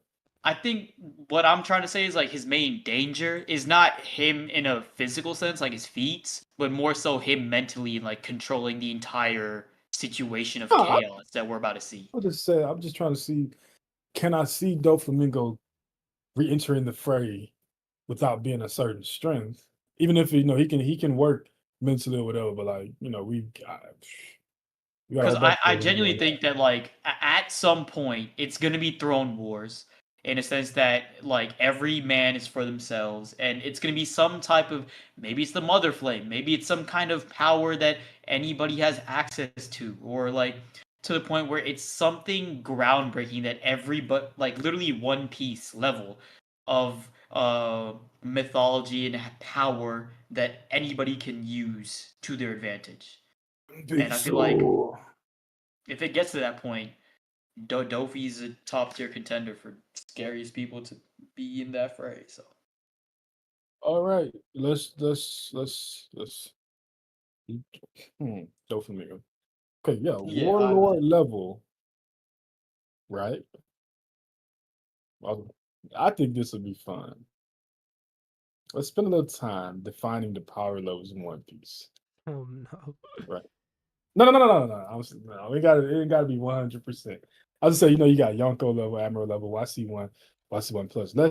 Let's define them because I see a lot of people say like it don't matter, but I think it's important, right? So like, because my question right now is like, how strong is Dorian Broggy right now? Which I'll say, I think that they YC1, YC1 plus. I don't think they have a level. That's just out of the question. They might You know what be. I'm saying? With that new power up, they might be. I don't know. So let's define these levels. YC2. Sheesh. You hard on them boys. Paul. Man, listen, I'm not Before we seeing these dudes smacking Sanji around. before I'm we not having it. before we do this, make sure you guys like the stream. Appreciate all the For sure, super for sure. chats and everybody in the chat. But yeah, let's jump into this ranking. All right, we can start YC3 level. I think it's fair to say that YC3, the baseline level is Cracker. like Jack, Cracker, Jack, yeah, Cracker, Jack, Jack, Cracker. Oh, did that on purpose? I just thought about that too. When you said, I was like, maybe. Jack, Cracker. I want to put one more. Jinbei. I think Jinbei YC3, bro. Yes, sir. All right. Well, Okay, if that's Jinbei is YC3. YC3, then I would put Dofi in there. I So think Jinbei Dofi is. YC3. I don't know. If Cracker's YC3, then what is Van Auger YC1? Because I think YC2 level at least. He might be YC1 low key. By the time we get to him, that boy's tough. So Ace. I'm gonna look at YC2 and I'm Ace gonna is say that YC2. this is Ace at his death was probably YC2 level. Smoothie probably. I mean, there's no way to. Queen, I guess Queen got to be there. He's literally YC2. Yeah, I'd give Queen for sure. You don't think? Yeah, there's no way for Smoothie, but I just think the way that she. I mean, we could throw her in there. Like, She I'm not looked mad at at it. it. She had a poneglyph and all that. So remind me, when it came to how Big Mom ran her crew, where did Peril Sparrows fit in all that? He wasn't anything. Like He was you had just, the sweet commanders. He was the oldest, right? He was the. Yeah, he was the oldest son, but he wasn't no commander. Oh, okay. Yeah. That was strange to me. They just That was always respected strange. him because he was old, basically. I'm like, why he ain't got nothing? You know what I'm saying? He got a high bounty. It's like what 800, 900 million, but he's no commander. I guess he probably is lazy. I ain't trying to do that shit. Knowing him, you know what I'm saying? YC1. I think Sanji's YC1 level. I think that Marco, King, Katakuri, that range is YC1, right? Yes, sir. Sanji, Marco, Queen, Katakuri. Because that's like we talked about Kid. it before. That's what makes Kid is more than YC1, bro. No, bro. Is it no Kid? Is Kid stronger than Sanji? No. Chat, Kid or Sanji? I would take Sanji at this point. Sanji and Law could have did the same things, yo. He just wouldn't have had no animal names. Sanji would have put up a better fight against Shanks than Kid. I mean, what is a better fight than not getting a hit in? What he would He would at least made him block something with his sword or something. I think Sanji would have been able to react to that for sure. I'd say that, yeah. Yeah. He probably could have got a But I dodge mean, off, but I just like I think they're probably in this closer range than like, because then I mean, so where would you put Kid if he's not in YC1? I think YC1 Plus 3. is the area. Jesus YC1 Christ. Plus, That is like the little buffer area we give people that are like not Zoro. quite Admiral level. Yeah, Zoro, Sabo, Yamato, Law. Ben Beckman. I Oh no, think no, I think no, in no! that I'm case- putting Sabo in Admiral level for sure. I mean, if you want to throw him out there, I don't agree, but I can see it. I would even throw Zoro in there. No, bro, y'all gotta stop giving this shit out willy nilly. Admiral level is something special in One Piece, bro. I don't think so. Bro. You know, at this point, I'm like looking back at those conversations when we saying like, how many admirals would it take to defeat a Yonko? I don't, bro. Like if you put Kizaru next to Kaido, I think he's embarrassing him, bro. Like it's not even. I think Kaido's beating the shit out of Kizaru. Well, But that's what I'm saying. Like, and I mean, but like he's doing Zoro even worse. no, bro, he's not doing him worse. So no. I mean, that's beating the shit out. I think Kizaru and Kaido is like a mid-diff fight, and Zoro and Kaido is a low-diff fight. Or let's say high mid-diff. I don't know, bro. I think Zoro these has shown Yonkos are Kizaru built to me. different, and then you got like the Gorosei are the next.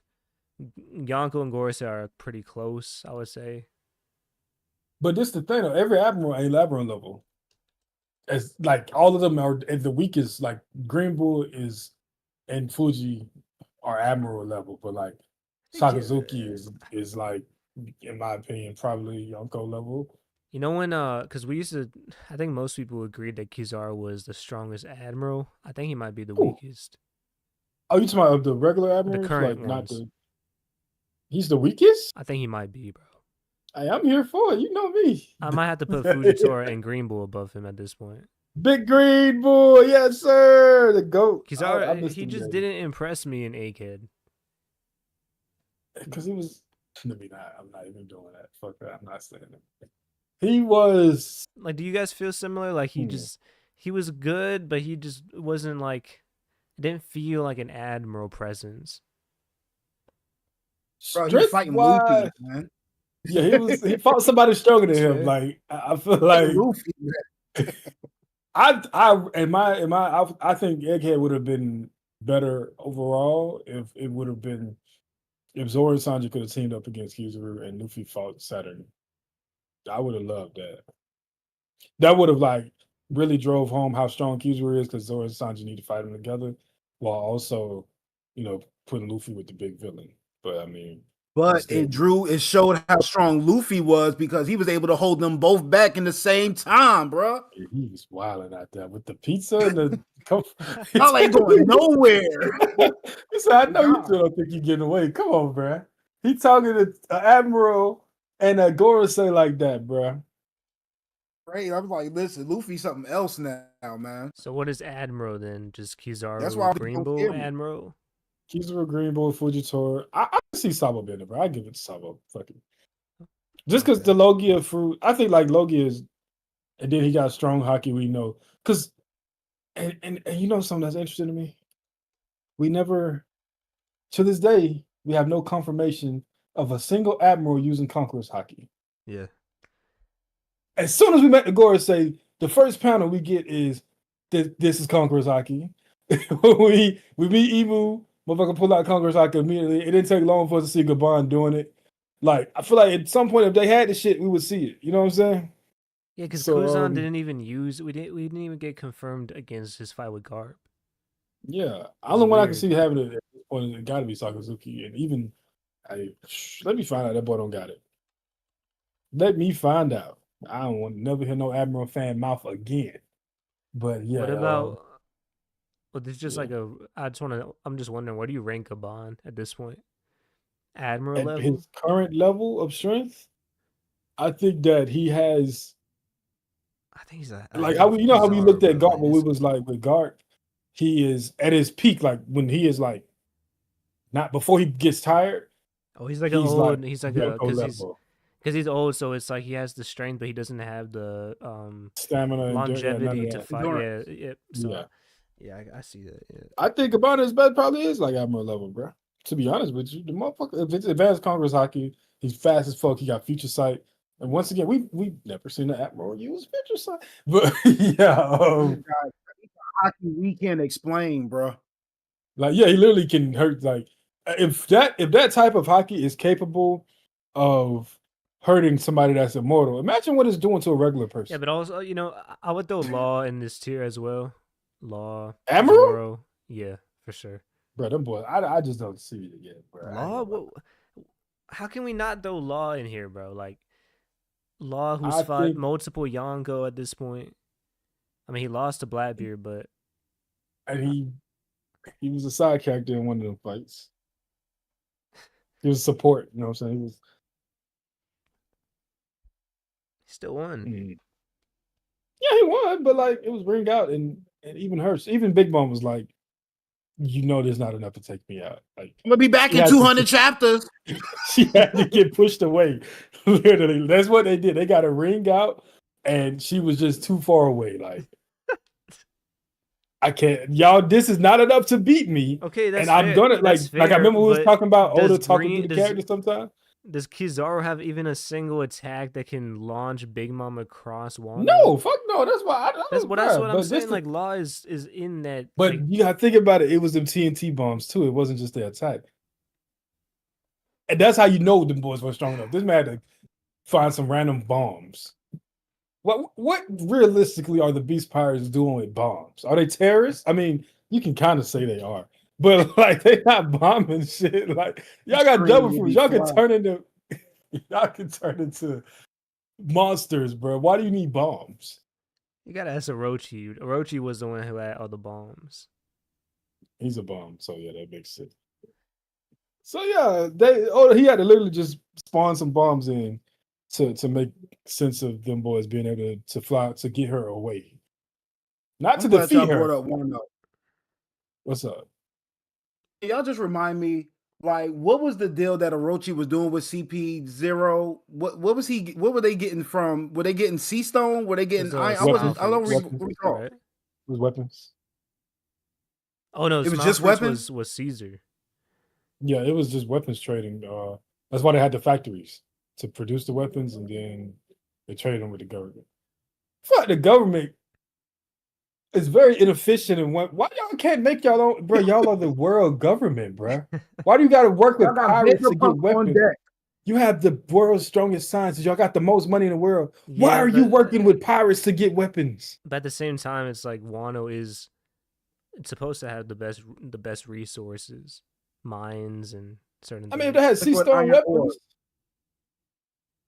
it was sea stone too. If it was sea stone, I understand, but I think it's don't just remember. weapons in general. Like they were mining throughout the entire land. That's so crazy to me. These motherfuckers be working with anybody, bro. So just doing their own thing, bro. That's why Blackbeard gonna get in where he fit in. He's gonna be a king for sure when he turn in dark. Oh, They gonna. I don't know if the world government is gonna change that story up or if it's gonna be Blackbeard themselves. But when Blackbeard get his kingdom, they're gonna be like, "Oh, he helped save Garp from blah blah whoop de whoop, and he made sure the Celestials like, yo, the way Big News Morgan is gonna lie is gonna have Vivi pissed."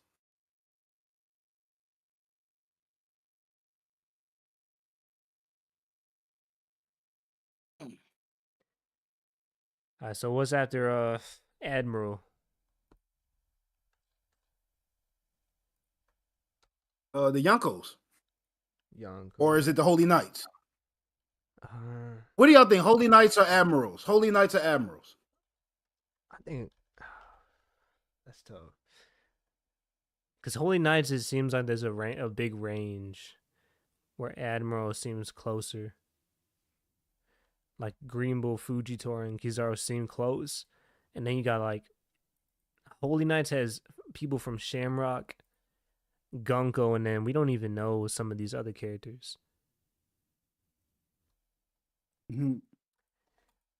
I would say That is Holy. tough. As far as the ones that we've seen so far, I would say Holy Knights. Yeah, I'll give it to him. I mean, your boy Killingham could make dreams come real, but then Kizaru could just clone himself. Like I think Kizaru probably could wipe all of these holy knights. He probably knows what their weakness is. I'll say this: the Holy Knights. It seems like we haven't seen them. I guess we did see, we did see him fight against Gabon. I would say the Admirals have better actual fighting capabilities, where like the Holy Knights have overpowered abilities. That's the way I would say it. Yo, we got Scopper fought a Holy Knight. Rayleigh fought an Admiral. Scopper smacked the Holy Knight. Rayleigh was like, "Woof." That's what I'm saying. Like, I don't know. It's tough. It's like, it's the same thing with the Gorosei and the Yonko. Like, the Gorosei have a lot of hack abilities, but I would say the Yonko are better fighters. So it's kind of hard to compare. It's like weird to compare them. Yeah. My bad. I'm back. I'm still giving it. We was comparing Admirals versus Holy Knights. I'm giving it to the Admirals still. I think it's like, I look at the Holy Knights probably like a crew, whereas you're gonna have like your Shamrocks, and I ain't gonna lie, bro. Gunko been looking good, bro. Yeah, Gunko I ain't did gonna look say good. she's strong as an Admiral now, but she's She strong. wiped up half the Straw Hats with no effort, with minimal effort. But I think it's like multiple Holy Knights is probably. I think just, like, Fujitora could stronger do than that her, too. bro. I'm not like Fujitora could easily. Fuji? I think Greenbow Yeah, could do yeah, the yeah. same thing too. Greenbow? Like, you don't think Greenbow Yeah, could Greenbow can be kind of strong as Straw Hat. sweep through Jinbei, Nami, like he could easily sweep through them. I Yeah. think. I mean, he was doing it with the Scabbards, and I'm pretty sure Yeah. they're stronger than those Straw Hats. So, let's see. I think that Gunko is probably like a middle of the pack strength level of a Holy Knight. I ain't gonna lie, I feel like Killingham is strong, bro. I don't know, bro. Killingham may be hacks, but I don't know if he's strong. We don't Yeah, know. physical strength maybe not, but I don't know, bro. Didn't we see him beating a giant up? I mean, it's a giant. See, Krow, what I was saying, Krow, is like it's the same thing with the Gorosei and the that giant Yonko. face into the ground. Like. The Admirals have better fighting capability, but it's like the Holy Knights have broken abilities. Yeah, it's like hacks. It's like Bleach characters. Like Bleach characters be having crazy hacks, and Naruto characters are like the Admirals where they can box. But I feel like at some point you make it to the top tier of the Holy Knights, where like I think that Shamrock is stronger than every Admiral. I know we haven't seen nothing from him, but I think Shamrock and both Garland were stronger than the Admirals. Is that a fair take? That's fair. Yeah, that's. I think there's somebody because Shamrock is the one like outlier. I wouldn't. But I'm finna say that I think that there's still some Holy Knights that we haven't met that are probably like, because from what we gather, is Shamrock was already getting called captain before he went back to Marriage Bar, right? Mm-hmm. Yeah. So if I had to assume, and this is all assumption, I could be very wrong, that there's your supreme commander with Garling, and then there's multiple commanders under him with Shamrock. I see what you're saying. I think that Shamrock is probably strong. You're cutting out. Like and subscribe. My phone keeps trying to take over as my mic, bro. It's never done this before. But I see what you're saying. You're saying Shamrock and like that's like his crew. Yeah, basically like that's like his Shamrock that has his own crew, like exactly. And them are probably like those commanders are probably like all either Admiral level or stronger. I see what you're saying. Yeah. Oh yeah, because we didn't see that one with like the bone bull skull in God Valley. And that woman too. Me and my Meyer family, like, you know. Do you think that was I would have Figurlin, Garling, his crew, the bull, the skull? I don't know. That might have just been it's possible. It's possible.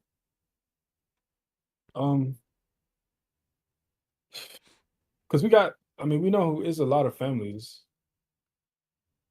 We saw 9 Holy Knights in that silhouette, I think, but I don't think that was all of them. There's probably like 3 or 4 that can box with the Admiral and the Holy Knights. Hmm. I wouldn't be mad Yeah, at I that. think, 'Cause yeah, we still I have see a that. lot of designs that we still have to explore, and plus, usually there's like a couple like very cool guy designs that Oda likes to usually make after using like the goofy ones at first. So Yeah, who because knows? we're gonna get Maybe back maybe to we'll the look at some cold we're cat. gonna get back to Marriage Rod, and it's gonna be like we're gonna see Shamrock and probably the other commanders fighting against whoever set the island on fire or the area on fire. No, I ain't know this Mike is So crazy though, what do you bro. I've put? never seen this before. You put Shamrock in the Yonko tier? Yeah, Damn. Yes, even if sir. he's not strong as Shanks, I think he's definitely Yonko level. What's up, So man? he's like a Luffy level. Right now, y'all think Luffy's stronger than Shamrock? Yes, I don't. Say hey. I don't know, bro. I Nah, think I Luffy don't is know. stronger than That's almost everybody right now, Luffy except for still got Krow. hockey stuff to learn, bro. He still got hockey stuff to learn. No, I think Luffy got the bag. I think Shamrock's All right, stronger. what about Bro. Loki? Is Yonko tier? I think he probably like low Yonko. I think he's stronger than Admirals, but not quite Yonko level. What about Zoro could Garp? beat Loki. You put Garp in there, or with the Holy Okay. Knight more? Holy Knight tier. Garp in that same tier as Loki. I think he probably can beat. Yeah. My son has decided to take over. Leave that alone.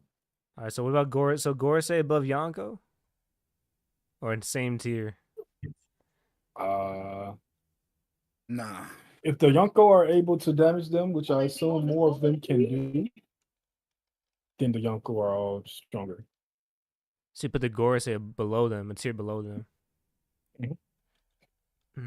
Like they be, That makes sense. I wouldn't agree they, with. they be scared of the Yonko, bro.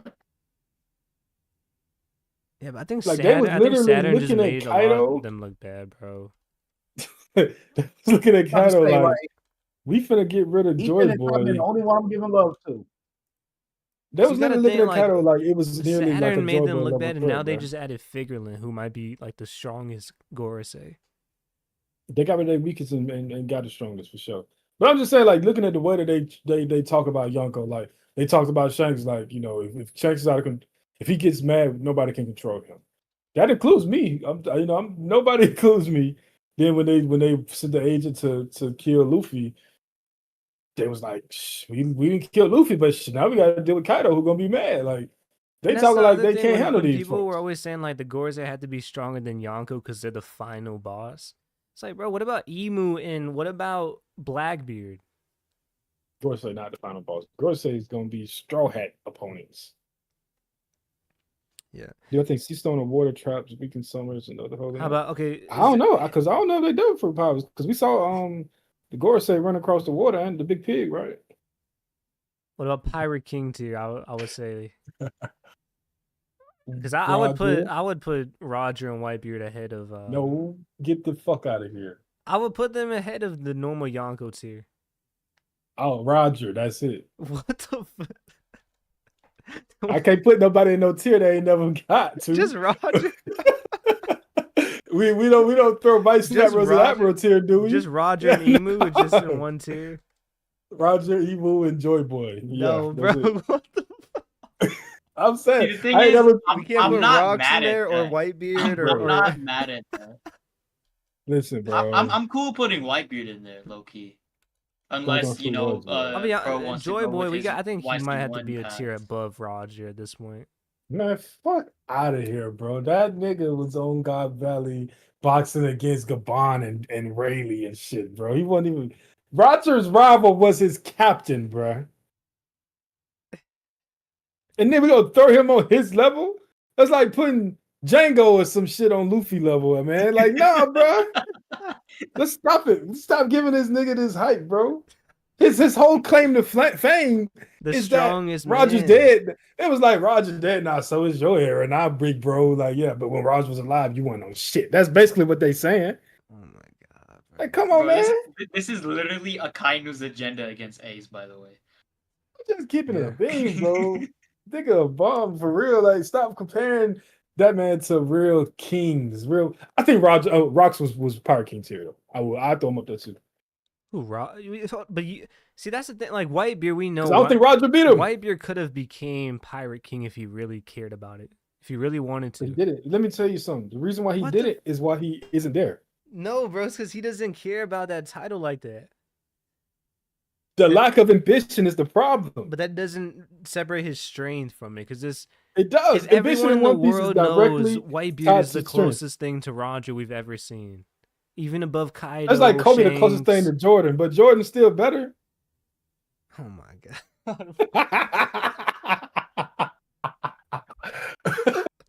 I'm just saying. We gotta stop giving this. No, it's different though, because it's like we know Whitebeard could have done the feats. We don't know Kobe could have done the feats. No. The only reason Whitebeard could have became the Pirate King was because Roger was going to give him the information. It's not like we know that Whitebeard we know if Whitebeard chose to, he could invade Wano. And do what? And take the poneglyphs, and then he could go get the poneglyphs and find the One Piece.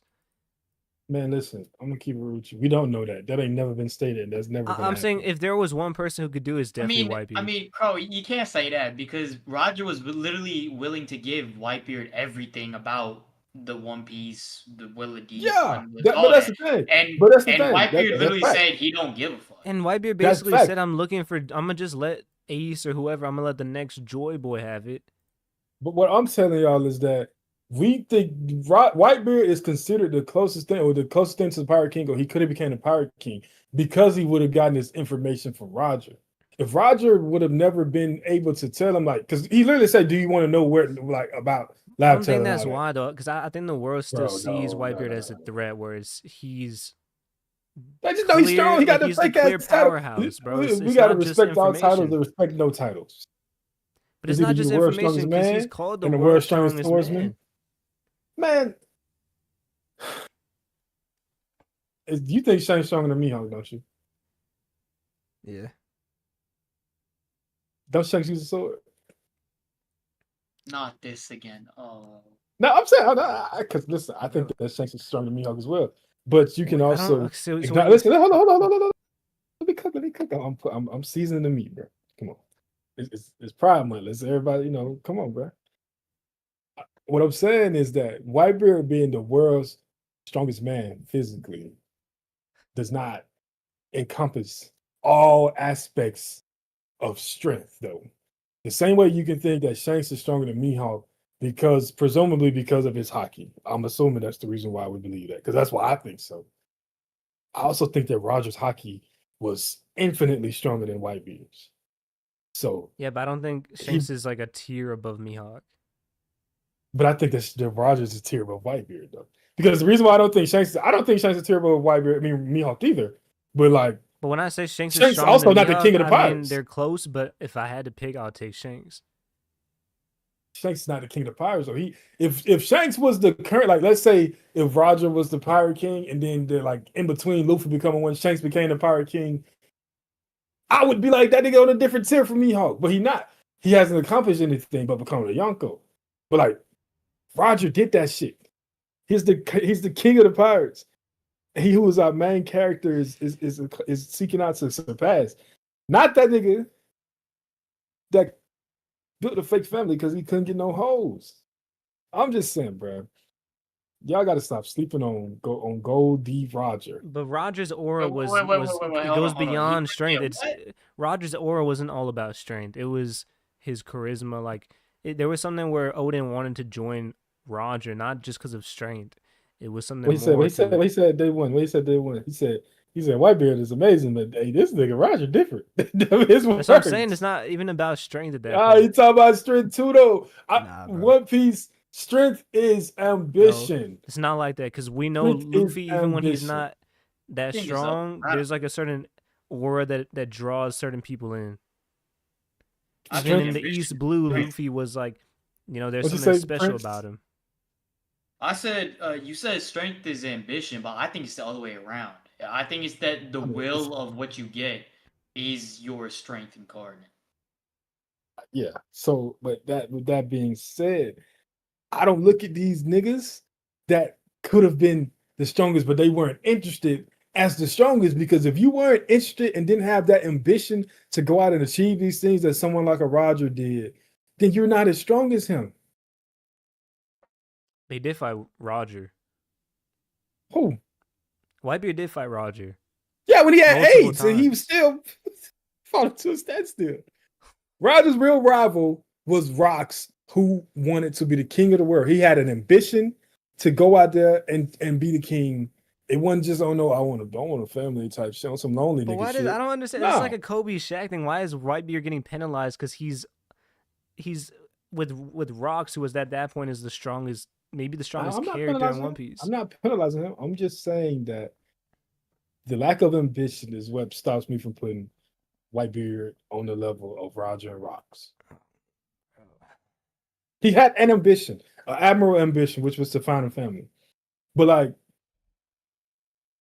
this nigga Roger wanted more. He wanted to be the king of the. He became the king of the. He finished the Grand Line once and then did the shit again. Come on, bruh. Like, I'm not trying to hear about no nigga that was just cool with settling around. You want to be a pirate just because you like the water and the sea and shit? This the fucking king of the pirates, bruh. Rox want to be the king of the world. That's Roger's rival, not his little cabin boy that's going to fetch Kaido for him. Hey.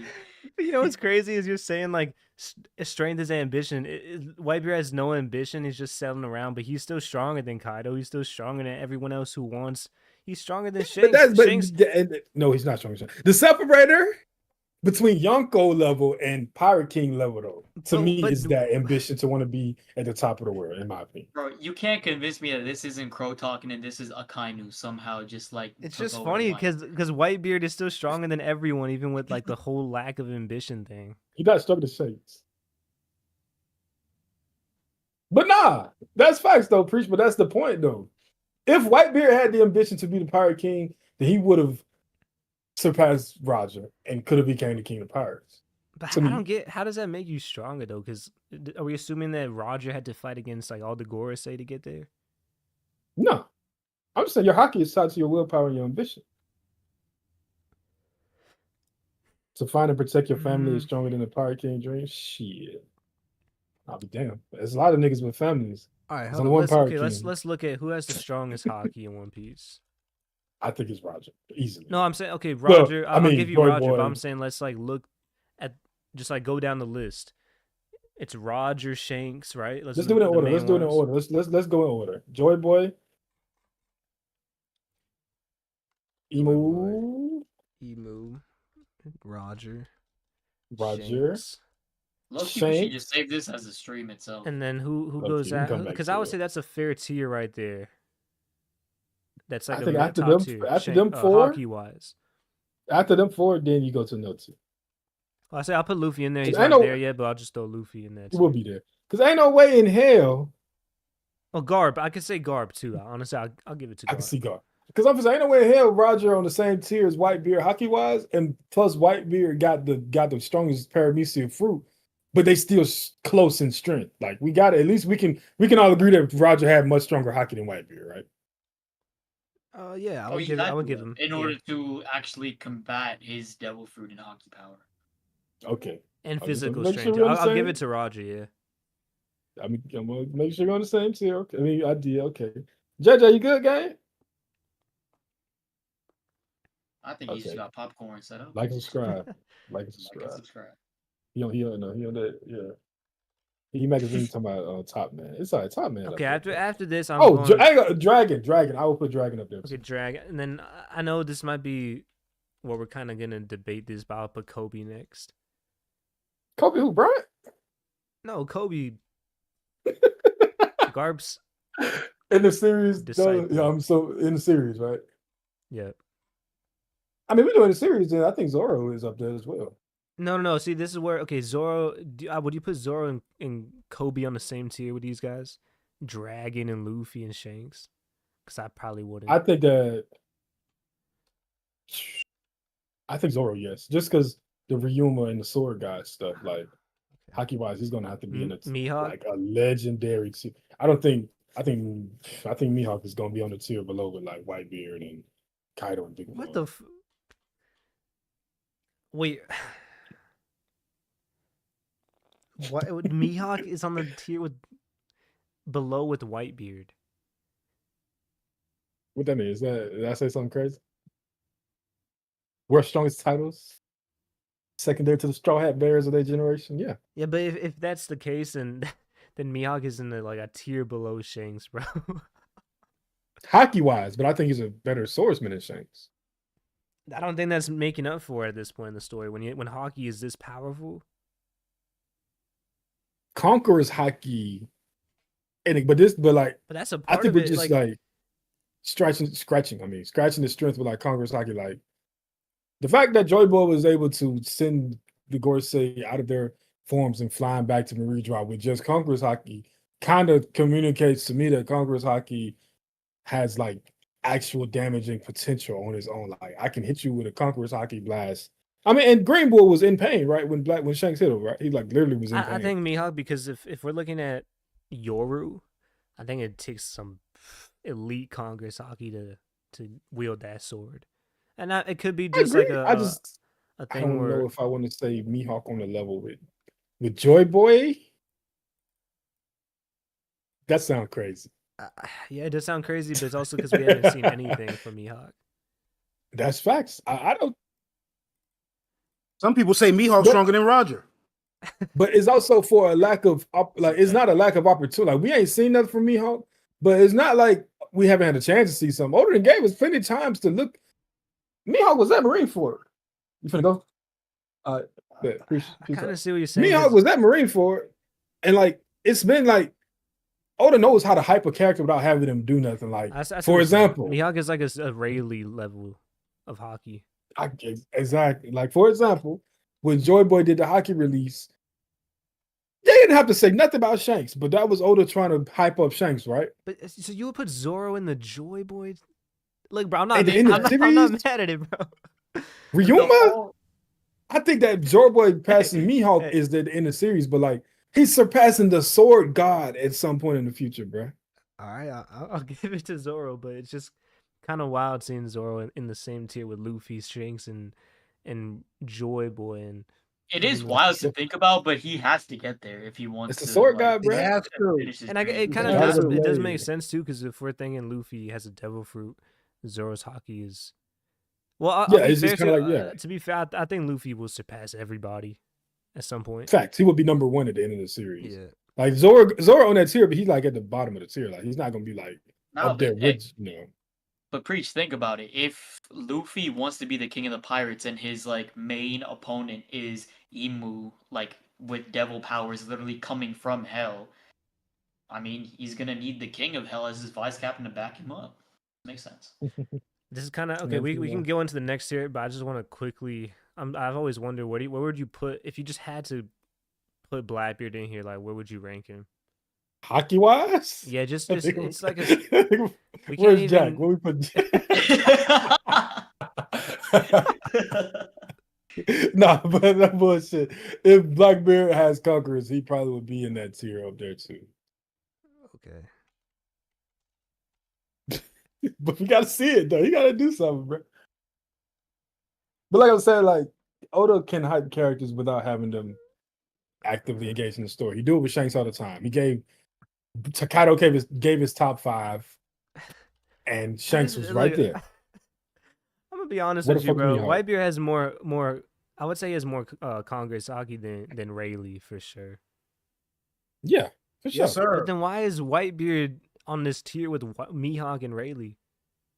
Because you can be like in the tier, but that don't mean you love like them. But that don't mean that you are. So Whitebeard is on that tier with him, but he can still be the strongest in that tier. So you doing him like you would do Zoro and Law? Yeah. Or like how we were just talking about YC1 tier, right? And we named the people in that tier. Or I ain't gonna do that because that's gonna be a whole nother argument. We did the YC2 tier and we named the people in that tier, but I feel like Queen is the strongest YC2, even though he's on that tier. All right, Kaido or is Kaido in this tier? Yeah. With Whitebeard? He's at the bottom though. Yeah, he's like Big Mom. Glory. Rayleigh. Oh, we Big forgot Mom, Rocks. We did forget Rocks. Rocks is in the tier with the the top tier. This is just Haki, by the way, JJ. I don't know if you know. Was you here? Buggy. Yeah, okay. Yeah, I had to step away for a second, but I heard a little bit of it. But yeah, I'm still on the Buggy is rocks thing until further notice. But we'll see how that goes. You know, Michael Jordan. I think my guy's a trickster, top notch trickster. If Buggy is Rock's son, he's like Marcus Jordan.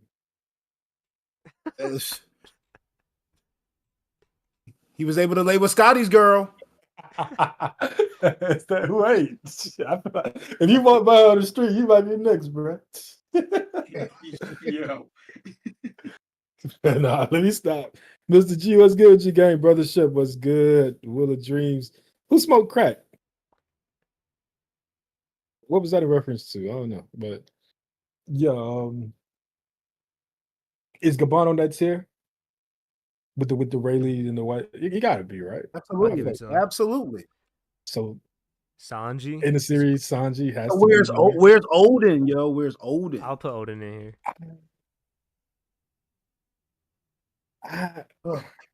I would do it, but it's like another one. Odin is like a Kobe where it's like it's potential. Okay. Yeah, but Odin was old. This is where the anime messes it up for me. Like it wasn't no Scopper versus Odin in the manga. You know what I'm saying? They just decided to do that. Now I'm confused. It wasn't a manga. Scopper and Odin was fighting in the manga?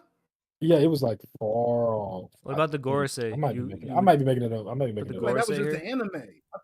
You're right, JJ. You're right. But am I? Hold up.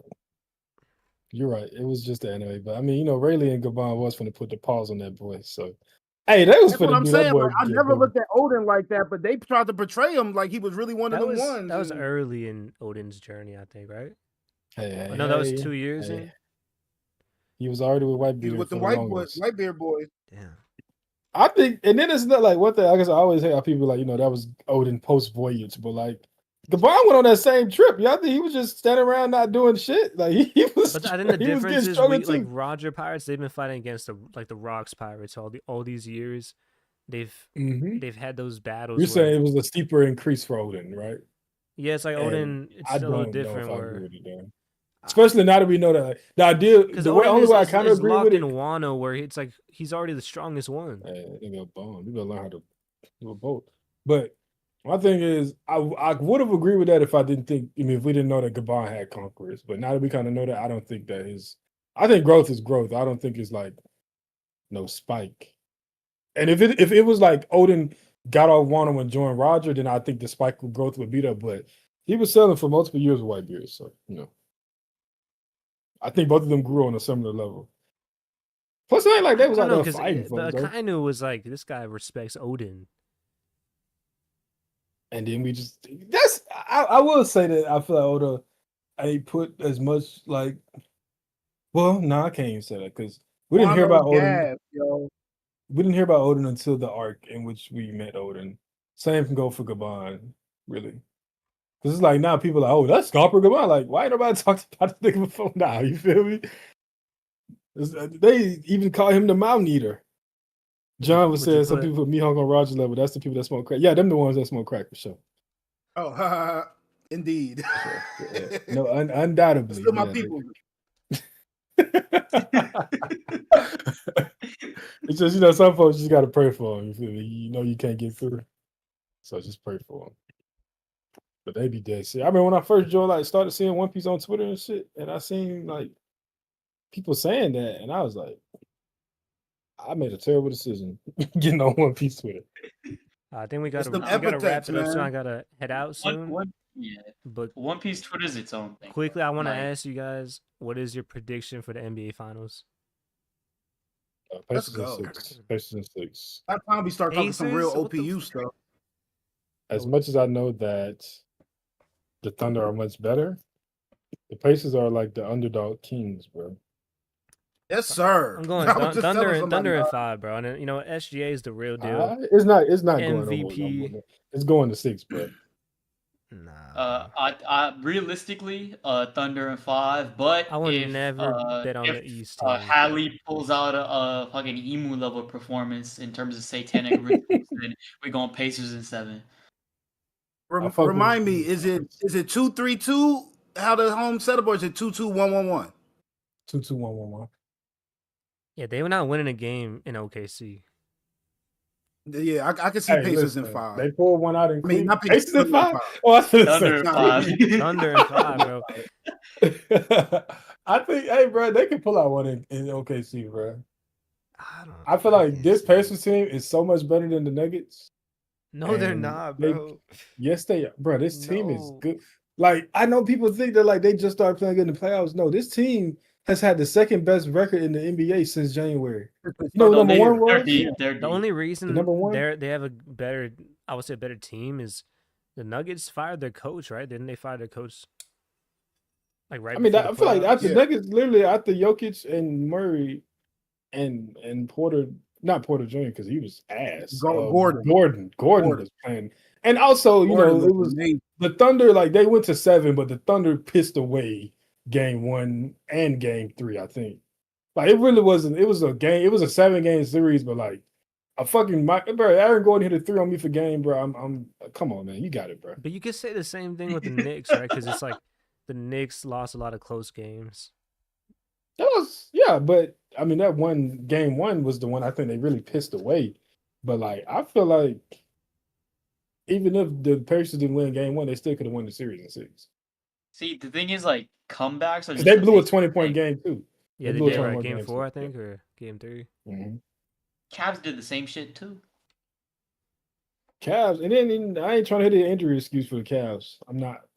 Sorry. Well, I'll say this: Y'all, the okay, Nuggets, bro. one It's like, game. how is Michael Porter? What is it with Michael Porter every season, except for the one year when they won the ring?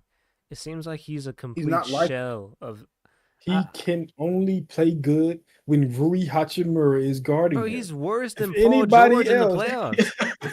If anybody else that can decently move their feet is on him, then he sucks. Y'all don't know how, bro. If the Denver Nuggets were playing the Los bro. Angeles Lakers for 4 series, then they win the NBA championship. But that's Bro, I'm literally like the second year we played him in the first round.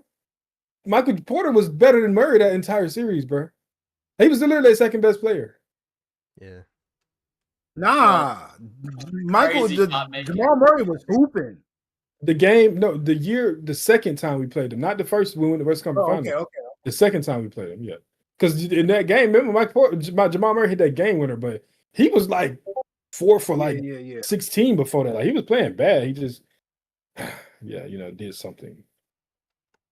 But we can. Michael Porter Jr. just is a 6. I can't. It's nothing worse than a 7-foot tall man who don't know what the paint look like on his shoes. Like You don't That's know. that He don't modern get- NBA, bro. That's Yeah, they were like he played. 2025 No, he played NBA. like he's 7 foot, but he played like he's 6'2". That's really the problem. Yeah, the motherfucker's stupid. Bro. That's the issue.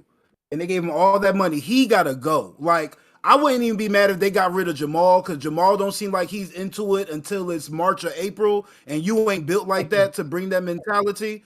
But Michael Porter Jr. definitely gotta go. They gotta figure out some way to bring some talent.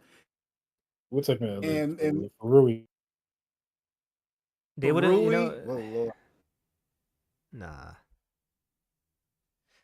All right, I'll wrap Those it. boys need league support. I gotta head out, but it's been a great stream. Good redemption stream. We didn't stream the last couple of weeks, but this was definitely the chapter to do it. We got the NBA Finals coming in soon. I'm so stupid, bro. When I read Prince's message saying let's end it, I shut off my laptop for some reason. I don't know why, but whatever. Like, guys, brainwashed me.